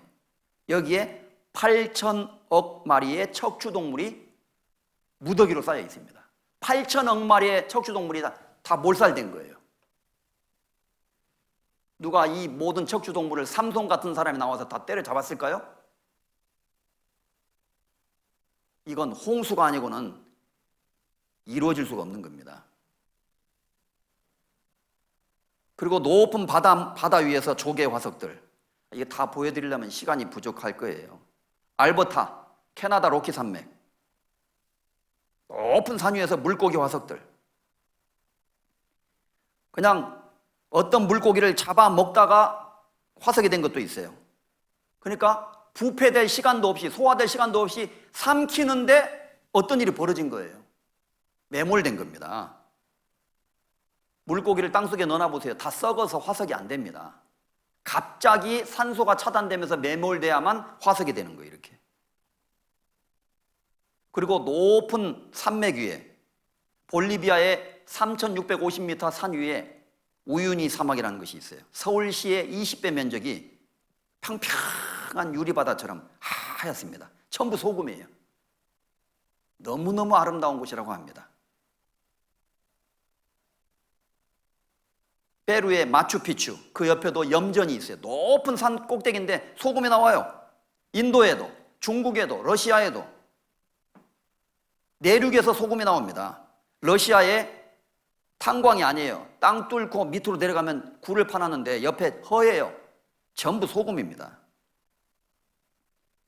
이것은 분명 홍수가 있었다는 분명한 증거입니다. 이처럼 이 세상에는 많은 홍수의 증거들이 있고 물로 세상이 멸망했다고 말하고 있습니다. 오늘 마지막 성경 구절 몇 구절을 읽어드려야 되겠어요. 예수님께서는 노아의 홍수에 대해서 직접 말씀하셨습니다. 노아의 때와 같이 인자의 임함도 그러하리라. 예수님이 이 세상에 오실 때, 다시 오실 때, 홍수 전에 노아가 방주에 들어가던 날까지 사람들이 먹고 마시고 장가들고 시집가고 있으면서 홍수가 나서 저희를 다 멸하기까지 깨닫지 못하였으니 인자의 임함도 이와 같으리라. 예수님이 직접 노아의 홍수에 대해서 경고하신 겁니다. 노아 홍수 이전에 사람들이 홍수가 날 때까지 먹고 마시고 시집가고 장가고 있다가 하나님의 말씀을 깨닫지 못했다. 인자가 다시 올 때도, 예수님이 이 세상에 다시 재림하실 때도 이와 같을 것이다. 경고하신 거예요. 먹고 마시고 뭐 잘못됐습니까? 그런데 왜 이렇게 말씀하셨을까요? 먹고 마시고 시집가고 장가가고 거기까지는 문제가 없는 것처럼 보입니다. 그 다음이 문제예요. 깨닫지 못하였으니, 이게 문제입니다. 이게. 오로지 육신적인 거, 어떻게 하면 잘 먹고 어떻게 하면 잘 살고 어떻게 하면 남보다 더 성공하고 어떻게 하면 더 안락하고 편안하게 살까? 그건 짐승들도 추구하는 것이다 그 말이에요. 짐승들도. 그것이 인간이 추구할 전부일까요? 그렇지 않다는 것입니다. 사람은 하나님의 형상대로 지음을 받은 존귀한 존재예요. 그래서 영혼에 대해서 생각을 해야 된다 그 말이에요. 아무리 성경이 사실이라고 뭐 하나님 계시다 그래도 난 지금 일단 먹고 사는 문제가 중요한데 그건 나중에 생각할 거예요. 이런 사람이 있어요. 옛날에 링컨 대통령이 국회의원 하원에 먼저 대통령 되기 전에 출마한 적이 있었어요. 그래서 선거 유세를 하고 있는데 상대편 후보인 카트라이트라는 사람이 있었습니다. 목사였어요. 미국에는 목사가 국회의원에 많이 출마합니다. 그래서 이제 상대편 후보의 부흥 집회에, 그 목사님의 부흥 집회에 참석한 거예요. 많은 사람들이 모이는데 카트라이트 후보가 막 설교를 하는 거예요. 여러분, 성경은 사실이고 예수님이 우리를 사랑하십니다. 아직 구원받지 못한 사람은 회개하세요. 그리고 정말 천국 가기 원하는 사람은 그 자리에서 일어나십시오. 그러니까 아무도 안 일어나는 거예요. 카트라이트가 막 열변을 통하면서요, 연단을 탁 치면서, 아니 내가 이렇게 간곡히 말하는데도 천국 가고 싶은 사람이 없습니까? 왜 안 일어나요? 빨리 일어나! 그러면서 소리를 치니까 사람들이 막 일어나기 시작하더래. 근데 링컨이 저기 앉아가지고 안 일어나고 혼자 가만히 앉아있는 거예요. 그래 카트라이트 후보가요, 아니 링컨, 당신은 왜 안 일어납니까? 링컨이 말했어요. 나는 일단 천국 가기 전에 하원부터 먼저 가고 싶소. 국회의원 선거부터 먼저 당선되고 국회부터 먼저 가고 그 다음에 난 천국 갈랍니다. 링컨이 하나님 믿는 사람이지만 농담을 잘하는 사람이에요. 그래서 청중들이 폭소를 했다는 거 아닙니까? 좀 웃기려고 그 말을 한 거예요. 천국 가기 싫다는 말이 아니라. 그런데 좀 우스운 이야기지만 꼭 그런 식으로 정말로 생각하는 사람이 있다는 거예요. 아무리 성경이 사실이라고 하고 말씀대로 이루어진다고 해도요, 호박에 침 주기란 말이 있죠. 예수 믿는 사람들이 뭐라고 하든 뭐 관심이 없어요. 여러분, 하나님 안 믿으려면 하나님이 없다는 증거를 찾아내고 안 믿으셔야 됩니다. 하나님 믿기 싫어한다면, 하나님을 부인하고 싶으면 하나님이 없다는 증거를 확실히 찾아내고 안 믿어야 돼요. 그때 세상은 물의 넘침으로 멸망하였으되 이제 하늘과 땅은 장차 불사르기 위하여 간수하신 바 되어 경건치 아니한 사람들의 심판과 멸망의 날까지 보존하여 두신 것이니라. 베드로후서 3장 6절 이하에 그렇게 경고되어 있습니다. 그때 과거에는 물로 멸망했다. 그러나 이제 이 세상은 하늘과 땅까지 불로 불사르기 위해서 간수한 바 되었다. 간수라는 단어가 reserve, 영어로는 예약되어 있다는 뜻이에요. 아침에 알람 시간 6시 딱 맞춰놓으면 따르릉 울리죠. 이 세상은 불로 멸망되도록 결정되어 있습니다. 그 전에 하나님이 누구든지 믿을 수 있는 기회를 주신 거예요. 때가 찼고 하나님의 나라가 가까이 왔으니 회개하고 복음을 믿으라. 지금이 바로 그때입니다. 어떤 사람에게는 이번 성경 강연회가 마지막일 수도 있습니다. 우리 모두 진지한 마음으로 하나님 말씀을 배울 수 있기를 바랍니다. 성경은 사실입니다. 하나님은 살아계십니다. 예수님을 믿어야 됩니다. 누구든지 회개하고 돌이키고 믿기만 하면 구원받을 수 있습니다. 하나님의 은혜입니다. 지금 바로 이 시간입니다. 이때입니다. 같이 기도하시겠습니다. 하나님 아버지, 이번 주간 온라인 집회를 준비하고 말씀을 같이 배우고 있습니다. 우리 사랑하는 부모님, 형제들, 또 우리의 이웃들, 사랑하는 친지들에게 이 귀한 복음과 하나님의 말씀을 전하고자 합니다. 이 말씀을 듣는 모든 영혼들을 주님께서 굽어 살펴주시고 하나님 앞에 겸손한 마음으로 어린아이와 같은 태도로 나올 수 있도록 도와주시옵소서. 우리 가운데 한 사람도 자신의 지혜를 믿고 하나님을 부인하거나 스스로 하나님을 대적하는 길에 서지 않도록 모든 사람의 마음을 붙잡아 주시고 우리 모두를 그리스도 앞에 굴복시켜 복종시켜 주시기를 원합니다. 하나님의 놀라운 사랑과 은혜를 모두 깨달아서 구원받고 영원한 천국에 들어갈 수 있는 소망을 얻을 수 있도록 은혜 베풀어 주옵소서. 우리를 언제나 사랑하시는 주 예수 그리스도의 이름으로 기도드렸습니다. 아멘.